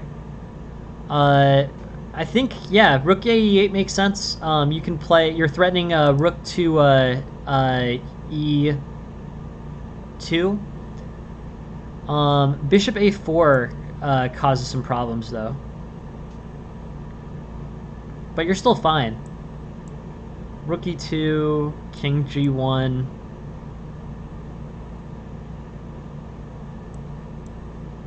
Maybe. Tough. It's a good question, Aphelion, for sure. I would play like knight. I mean, I would play knight to c4. And the reason why is just it's pretty simple. It's just you're trading off a knight, so you're disrupting your opponent's bishop pair. Here you basically trade off your knight for that bishop, and you're good. Yeah, a lot of moves are okay here for black. I agree. Yeah, rook e2 is fine. Knight f7 is not great, but is fine. But I would, now you have an opportunity to do either one of two things. You can either trade off the knight for a bishop, which is going to be helpful to you because your opponent won't have the bishop pair anymore, or you can trade, or you can try to improve your knights. And that's what the engine is recommending. The engine is with its maneuvering is basically coming up with move your knights to outposts. Knight c5, bishop takes c5, rook takes, and then knight to e4. And both of your knights are outposted on e4 and e5, and basically doing just fine against the bishops. The bishops are not really much more helpful than the knights in that situation. But for the most intuitive move, you could just play like knight c4 or knight b4, and the bishop is gonna get traded for this knight, and you're good. So yeah, so I like that. Knight c4, knight b5, and trade a knight for a bishop.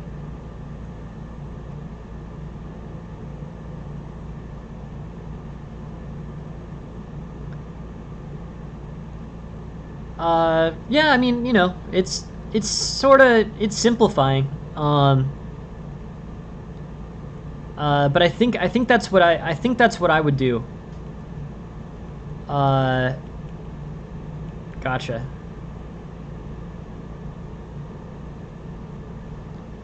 Yeah, I mean, here I think black's in pretty good shape, actually. Yeah, black ended up winning. Right. Okay, cool. Yeah, great. I mean, this worked. A good job maneuvering with that rook pawn. Yeah, good game. Good draw before the rook trade. Sure.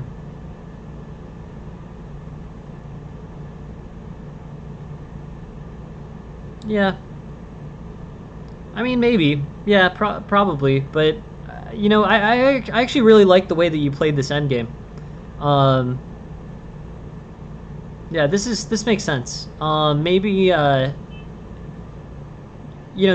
winning this as black is sort of tricky, right?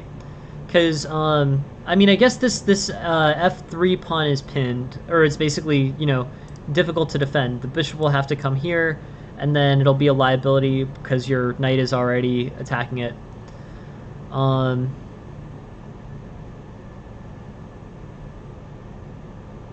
Yeah. Interesting. Yeah, no, good win of the A pawn. The computer sees it way ahead of time. Like the computer sees the win of the A pawn as of like here. But yeah, no. I think that's interesting.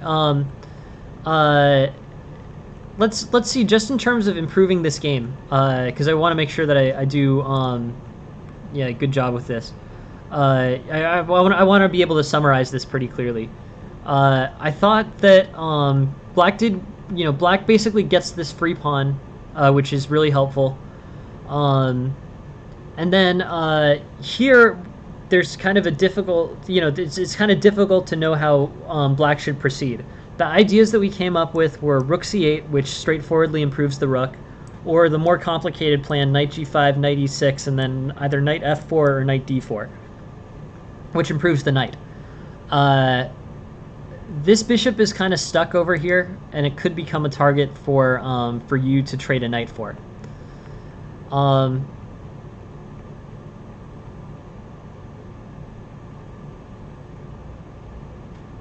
Here I would play knight to c4, maybe knight to c4 or knight to b5, but something that threatens that bishop. I would trade off the knight for a bishop.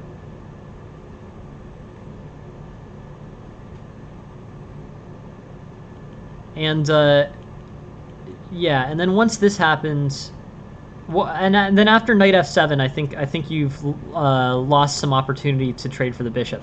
But I prefer, yeah, I think an improvement here, straightforward improvement, is just knight c4 and trade off your knight for that bishop on a3, and you're pretty good. Yeah, I mean it probably was.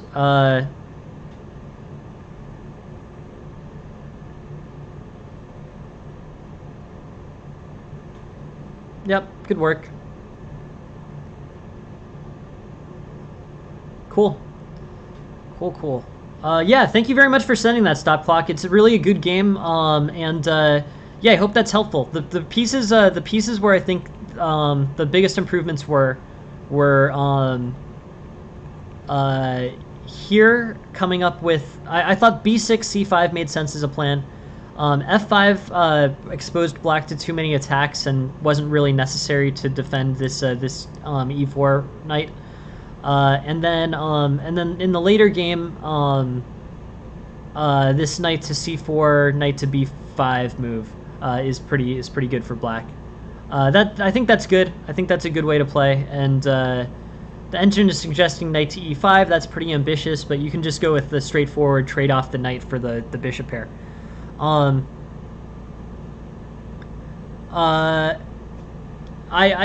generally agree with that, Stop Clock. I mean, I'm happy to go over, whatever.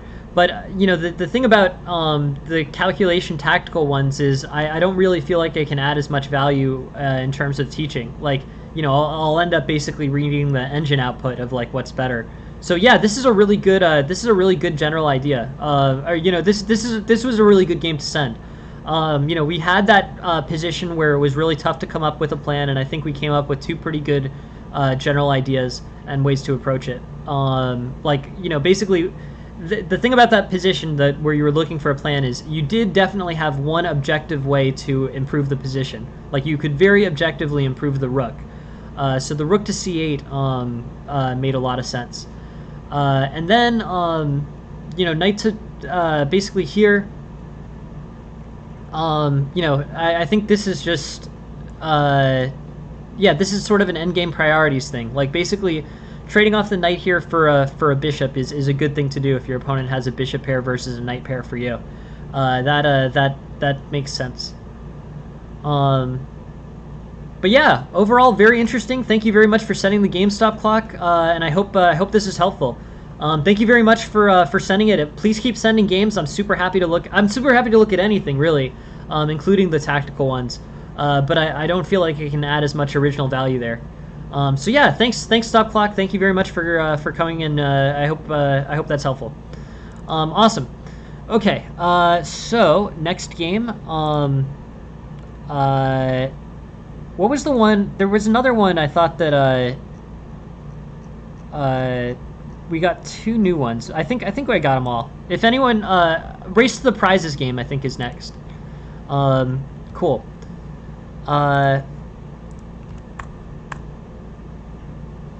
Okay. And I think Race to the Prize is black here, right? Or black or white? Okay, you're black. Okay, cool. Awesome. Oh, okay. Sorry about that. How about this one? Oh, it's Porgs, right.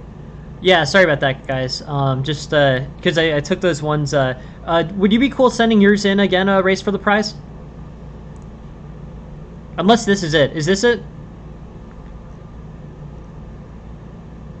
Or no, this is Porgs' game, and then this one... Okay.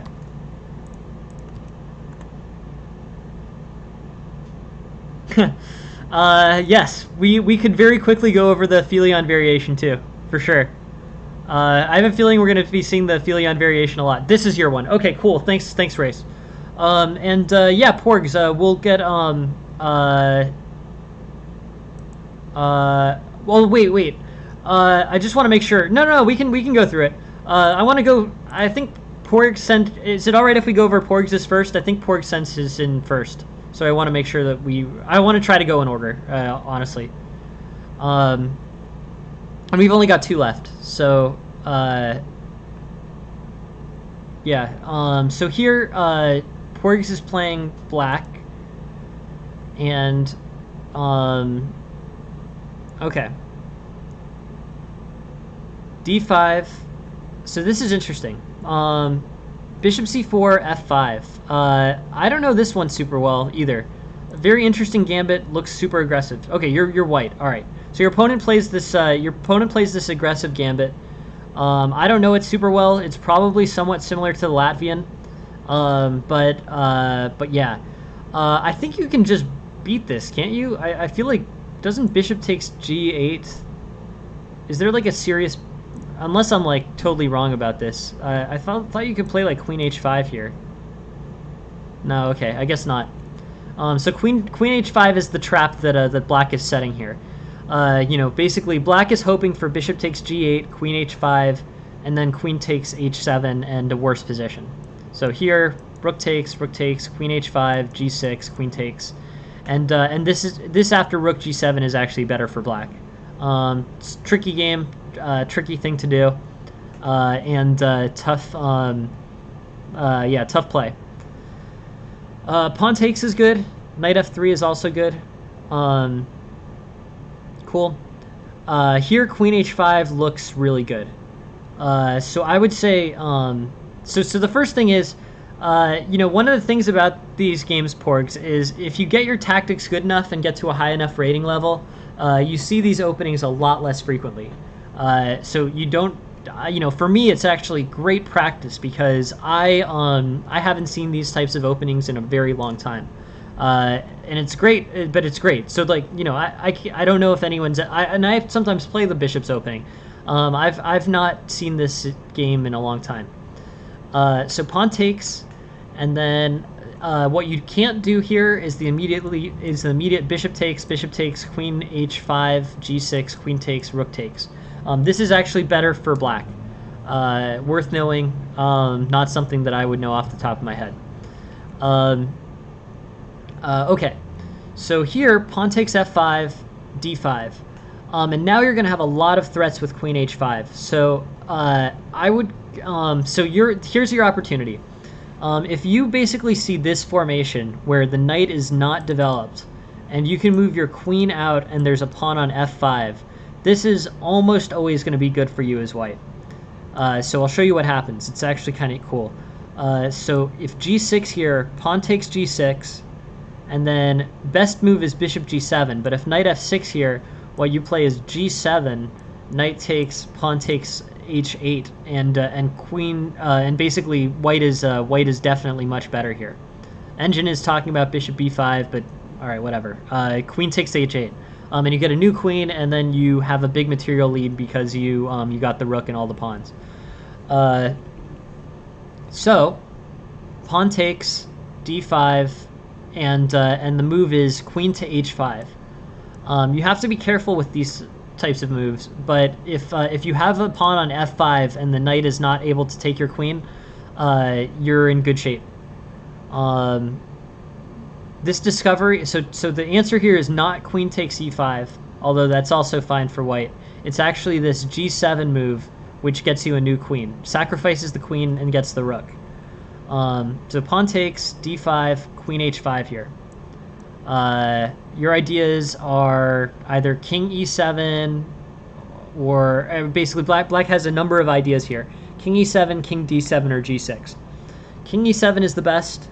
On king e7, I guess you play queen to h4, but it's sort of tricky. I don't know, d4 maybe? But white is pretty solid here. This is good for white.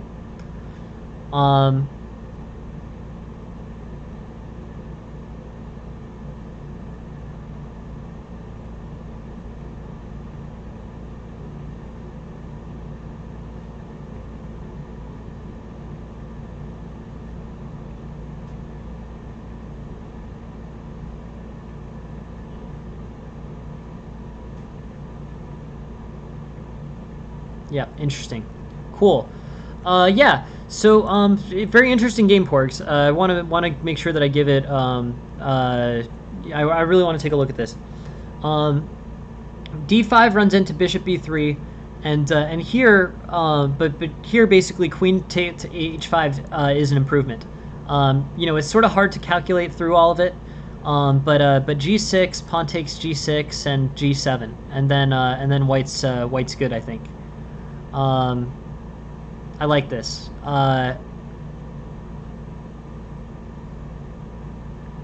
Here,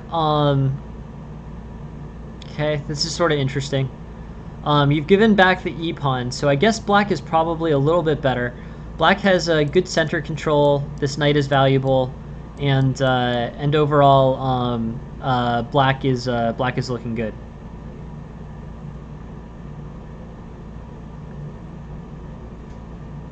Queen to d7, and I don't know, rook to a1. Yes, yes. Thank you very much for asking, you. Take a look at the stream from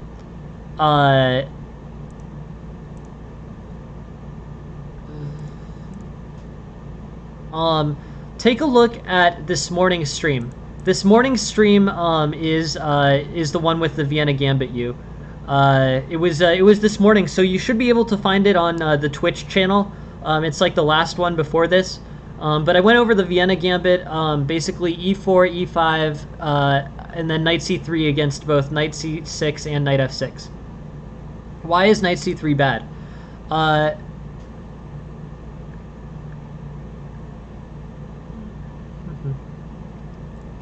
I think it's just basically it has to do with d4 being playable here. I assume. No, e4 being playable. Okay, so it's e4. The issue is you need to come up with a move that stops e4. Because on knight c3... Yeah, no, thank you very much for asking, you, and yeah, I hope it's helpful. We went over both knight c3 against knight f6 and knight c6, and we sort of talked about why those two are different. Yeah, so e4 is the issue. You know, moves that stop e4 are okay. Yeah, sure. Let's just play through it. So here e4, and then queen e2 runs into bishop e7, I guess. Yeah, bishop e7. Because, you know, basically, it's a really good question. No, I really want to explain these porks because I think it's hopefully super helpful. It's definitely super helpful in terms of me learning exactly what's going on. But yeah, so bishop e7 blocks the threat on the king, and then the attack on knight f3 is still there. The knight has to play to g1, and then you're good. So that was basically the improvement there. You know, e4 sort of must be stopped, and then queen e2 you know, doesn't queen e2 doesn't stop it, basically. Here there's pressure on the king, and I think basically white is good. Or sorry, black is good. Black's forcing the knight off of that f3 square.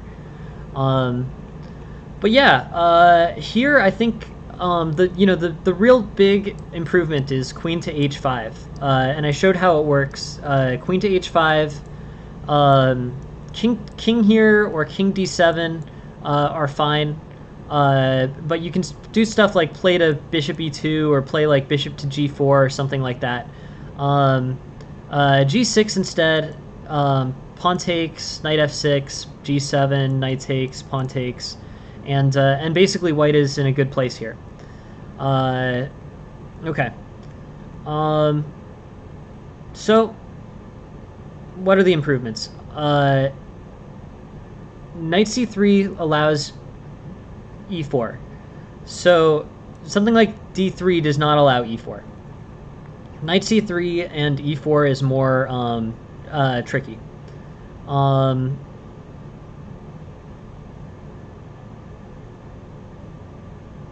Maybe f3 here. Overall, white has a good position.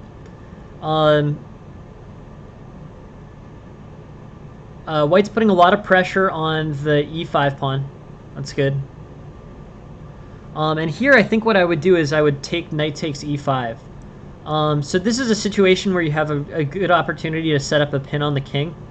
And you were talking about the pin on the king, and I think that here you can really do that effectively. So knight takes e5, knight takes e5, d4, and this knight is pinned, and you're going to get it back. So this this takes, pawn takes, d4. Now you're good on this king. So that was the idea there. So yeah, knight takes I think is good. Knight takes d5 is also playable here. Knight takes d5. That pawn appears to be hanging. And overall, I think you're playing in a fundamentally correct way. Like I like this game basically. I think you're doing something where I would say your game is so if I were you, what I would do is I would really do a lot of tactics. I think what you're doing makes a lot of sense, Porgs. Welcome back, FIFA boy. Thank you very much for joining the stream.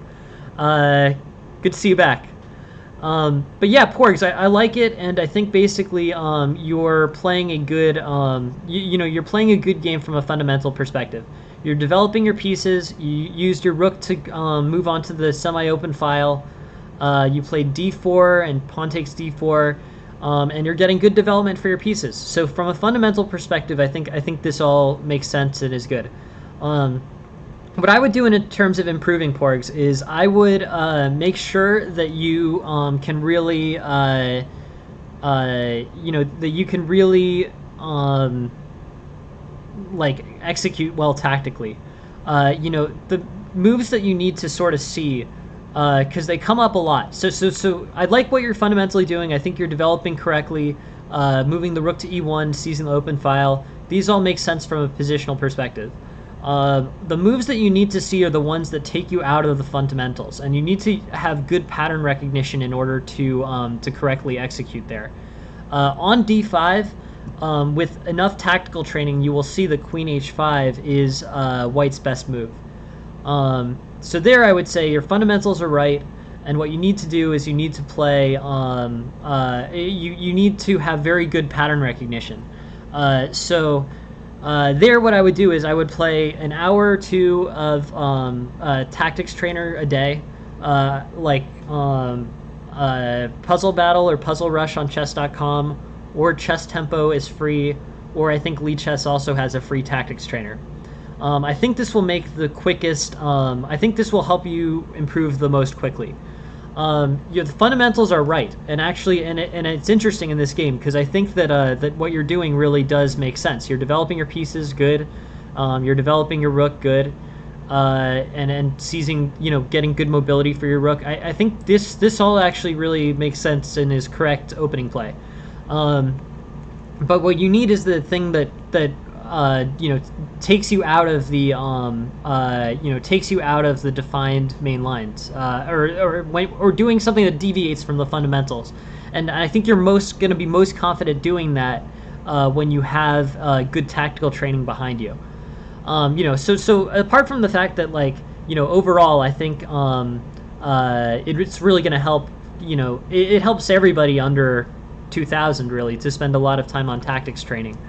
But I think it'll particularly help you here because it'll know, when to do what the fundamentals are saying, which is what you do, and when to deviate from the fundamentals because there's a tactical win there.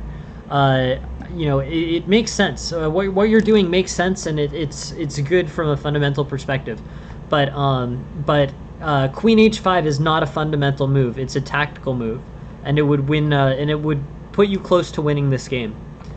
So I like this this fundamental play. Makes sense. You win a piece, awesome. And all of this seems to be going well for you. Yeah, I think it's partially checks, Porgs, and I think it's partially yeah. So I think it's partially checks, and I think it's also partially just pattern recognition. I'm happy to help you, like send a tactics trainer or whatever. If you do a lot of tactics training, it's really, really going to help. I think, I hope, I don't know where FIFA Boy is and how this fits into his studies, but I think it can really help your understanding of the position. But the fundamentals are right. You developed all your pieces. You moved your rook to the open file. That all made sense. And then you had some good tactical execution later in this game too. But I really think you'll see very good returns on the time that you spend studying if you do tactics training, either on like on whatever tactics trainer you have access to. It doesn't really matter. It's just if you put in the time, it'll help you improve. That's my opinion on that. So Queen H5 I like. Pawn takes E5 was good, puts you way ahead. Good stuff, you're up a piece.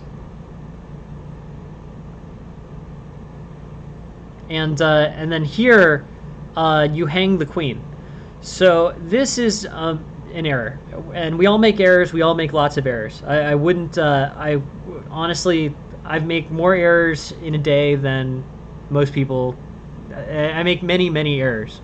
But yeah. So here, bishop to G4 hangs the queen, and basically loses the rook. So I think identifying this type of attack is important.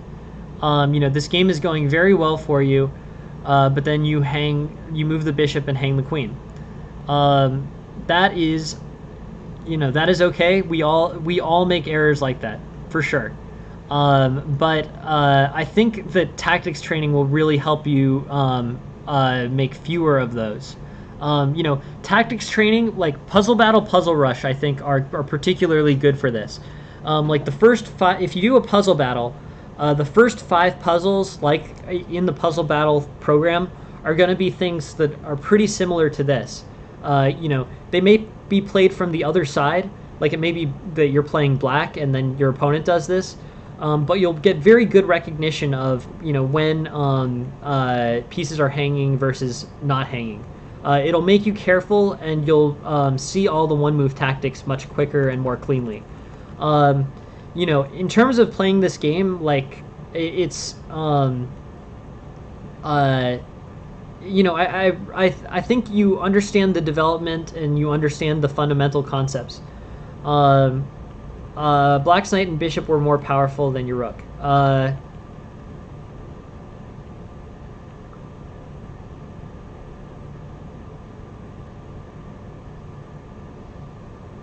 Yeah, so here I think,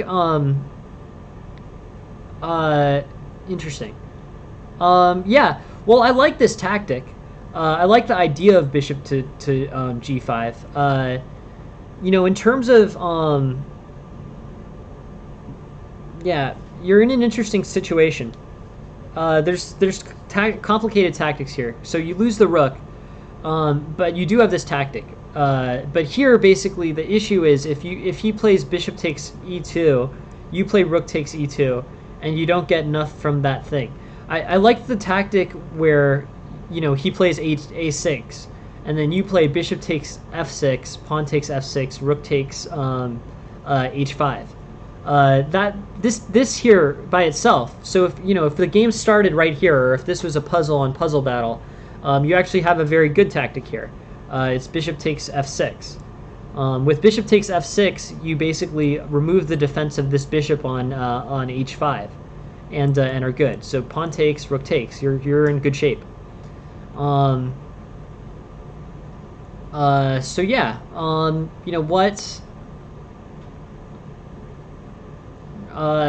What were the big improvements here? Queen h5 I think was the first one. And pawn takes h8, cool. We showed you how to do that tactic. And then d4, okay, pawn takes d4, knight takes, rook takes, cool. But yeah, the issue is just that in a longer game, it's going to be difficult for bishop b4 is gonna be is gonna lose you too many games. You know, that type of move where there's a 9-point swing is just gonna be too difficult to recover from.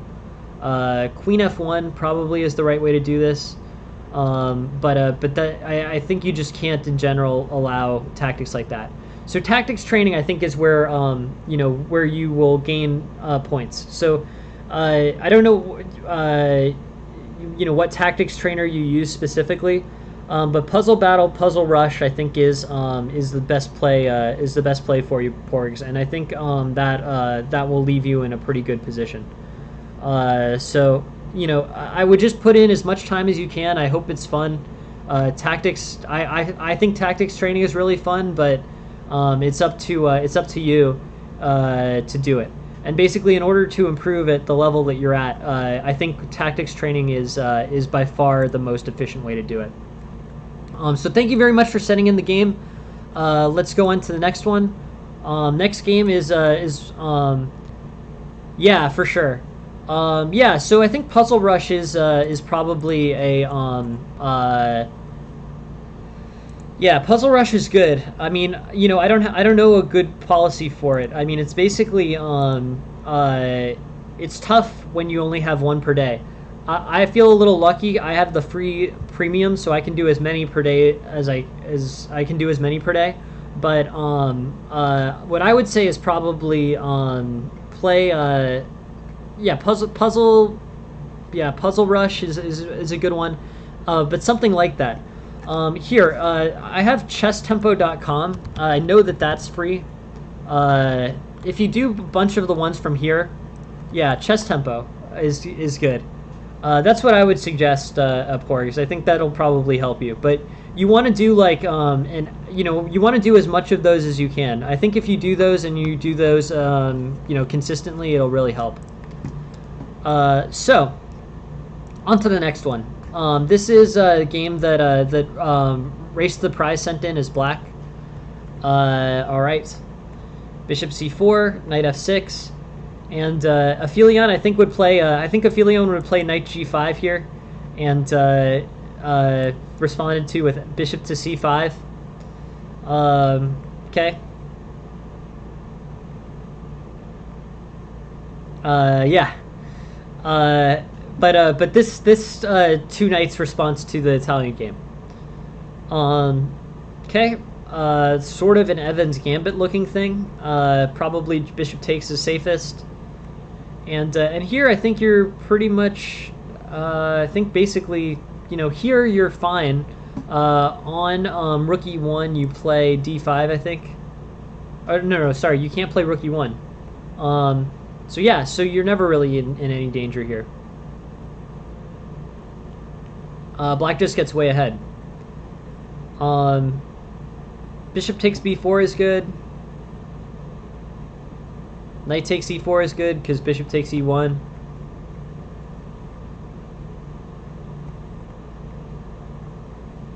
And I think basically black is in pretty good shape until he hangs the queen. Queen takes c6, right? Yeah, black's just winning. All right, cool. Good work.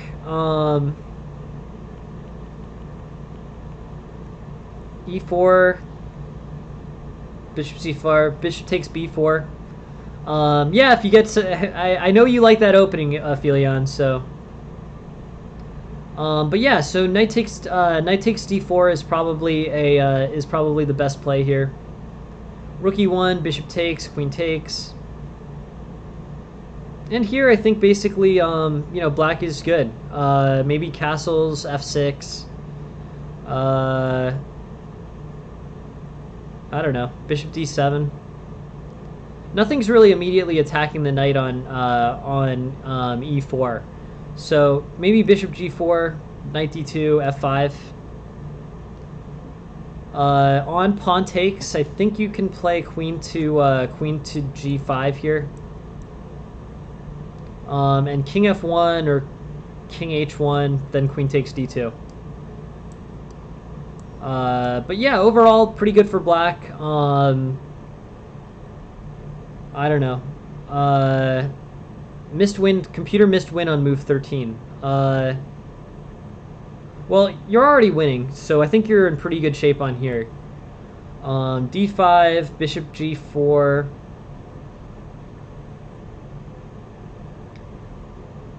Basically, I think just the issue is knight to D5. I don't really think it's an issue with you, you know, with a win. I think it's just maintaining a win. Here, I think you have a win, right?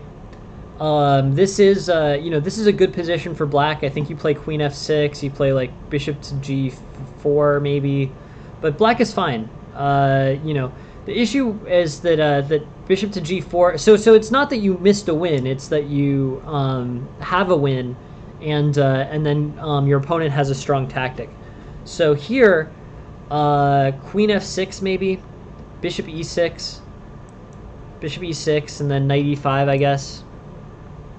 But yeah, knight to d6, I guess, is sort of forced.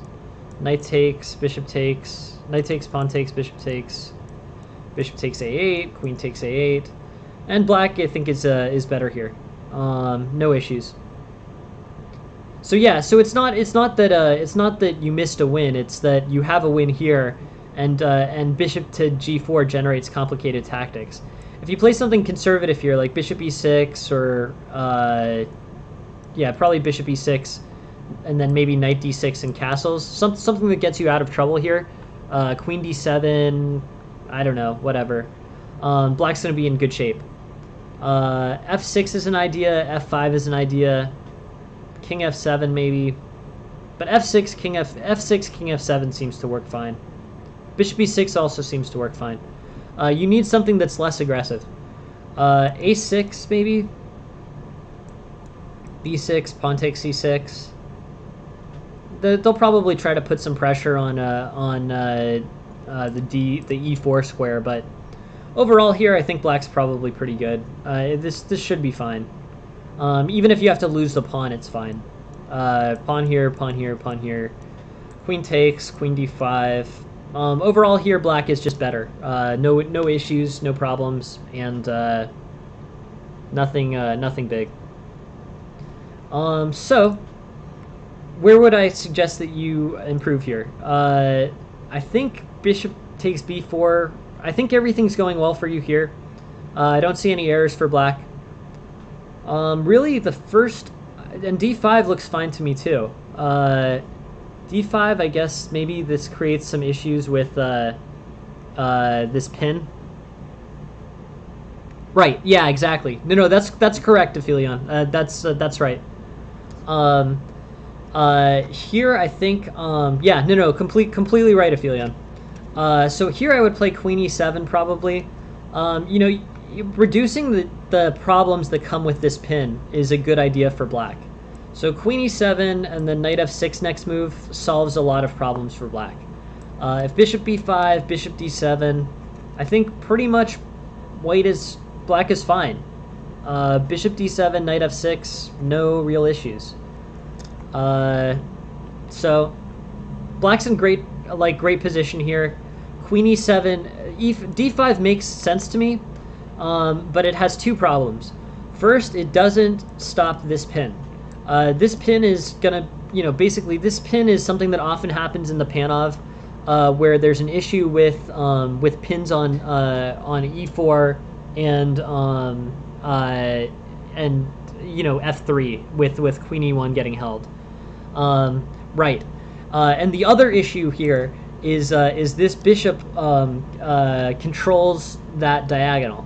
So basically, with that diagonal controlled, and not really much of a way to fix it, and now no ability to play queen e7 because queen e7 is on that diagonal, the king's going to have like castle queen side, probably. So overall here, I think, you know, ideas like f5 are probably the best. Bishop e6 is probably good. But here, basically, I think black's pretty strong going into... I mean, black manages his difficulties here. This is Yeah, no, for sure. That bishop is on a really powerful diagonal, and with d5 you make that. So the question is, you need to defend the knight here, either with e7 or d5 or bishop f5. But the issue with d5 creates that problem where you can't castle anymore. So that's not so for that reason. I think the biggest improvement for black basically all game. I think basically black played a pretty good game. Um, uh, d5. I think bishop takes good, and then d5 is an issue. You play queen e7 instead, and then yeah, I've made that mistake before. I remember playing. I remember actually trying to castle through check in a game once when I was about 12 or 1300. It happens. Happens, a couple times. But yeah, queen e7 is the best idea here. Queen e7 is the way to defend this knight. Bishop f5 also runs into problems with like knight h4 and then knight h4 f3. F3 executes on this pin here. Queen e7 is the way to go. White doesn't really have a great response to this. Bishop f5 maybe, but queen e7 I think is the solution. d5 pins the knight, but isn't really that great. So castle's queenside, pawn takes. This is fine for black. This ended up playing out fine for black. You untangled it without losing the piece, and were able to castle queenside at the right time. So, good stuff. Here, queen c6 is effective, I think. On queen f5, you play queen e6, or maybe you don't even have to. Maybe just play king b8. But overall here, I think basically black is good. No real issues. Queen e7 holding the d6 was the error. Queen e7 and you're fine. Black hung in exchange. You have a little bit of material to give back, but I wouldn't give up material if you don't have to. Queen e7 holds everything together, breaks the pin, and you're basically good. Queen e7 is the idea, and then knight f6. But yeah, thanks very much for sending the game, Race. I think you overall had a really good position. You basically held a lead almost the entire game, and the main improvement was in queen e7 over d6. Queen e7 over d6, and you're in a good place. So yeah, thank you very much for sending it, Race. Thanks very much for that. Really appreciate it. And thanks for the thanks for sending the game. Interesting, and I hope that was helpful. Thank you all very much for being here. Next stream is tomorrow at 10 a.m. Eastern time. I'll put up new schedules, I think, tonight on one of the Discords, because I think I haven't put in the 10th one yet. But all, please keep sending your games, and please, I really appreciate the participation and stuff. So thank you very much for being here. Thank you very much for asking the question. All right, we'll go over the Felion variation. I really want to see it. Awesome. The Aphelion variation, which I don't know yet, but we'll be playing every single time that we... No, for sure. I want to go over it. I forgot about it, but I want to go over it. Here we go. The Aphelion variation, which will be brought up every time that Aphelion sends a game, or every time Aphelion sends a game, we'll look at the Aphelion variation. And then it'll either catch on or it won't, but it will catch on in this stream at the very least. So, e4, e5, bishop c4, knight f6. Okay. Bishop c5, we're in the Traxler. This is the Traxler for anyone who's familiar with this position. Knight takes h8, d6, c3. Okay. All right, that is the Aphelion variation. For anyone watching, this is the Traxler. Knight takes h8, and what makes the Aphelion variation is first d6, second c3. Okay, now we know that's the Aphelion variation. We'll see it a bunch. c3 is the signature move, and everything will be good. But yeah, thanks very much, Aphelion. Thank you for sending it. Thank you for being here. And yeah, on to the next one. I'll be back at 10 a.m. Eastern tomorrow. I'll post the schedule for tomorrow tonight. And yeah, please all keep sending games. It's great to have material to work with. Thanks, guys. No, thanks, and yeah, everybody have a good night. I'll be back at 10 a.m. Eastern tomorrow. Thanks a lot, guys. See you later. Thanks. Bye.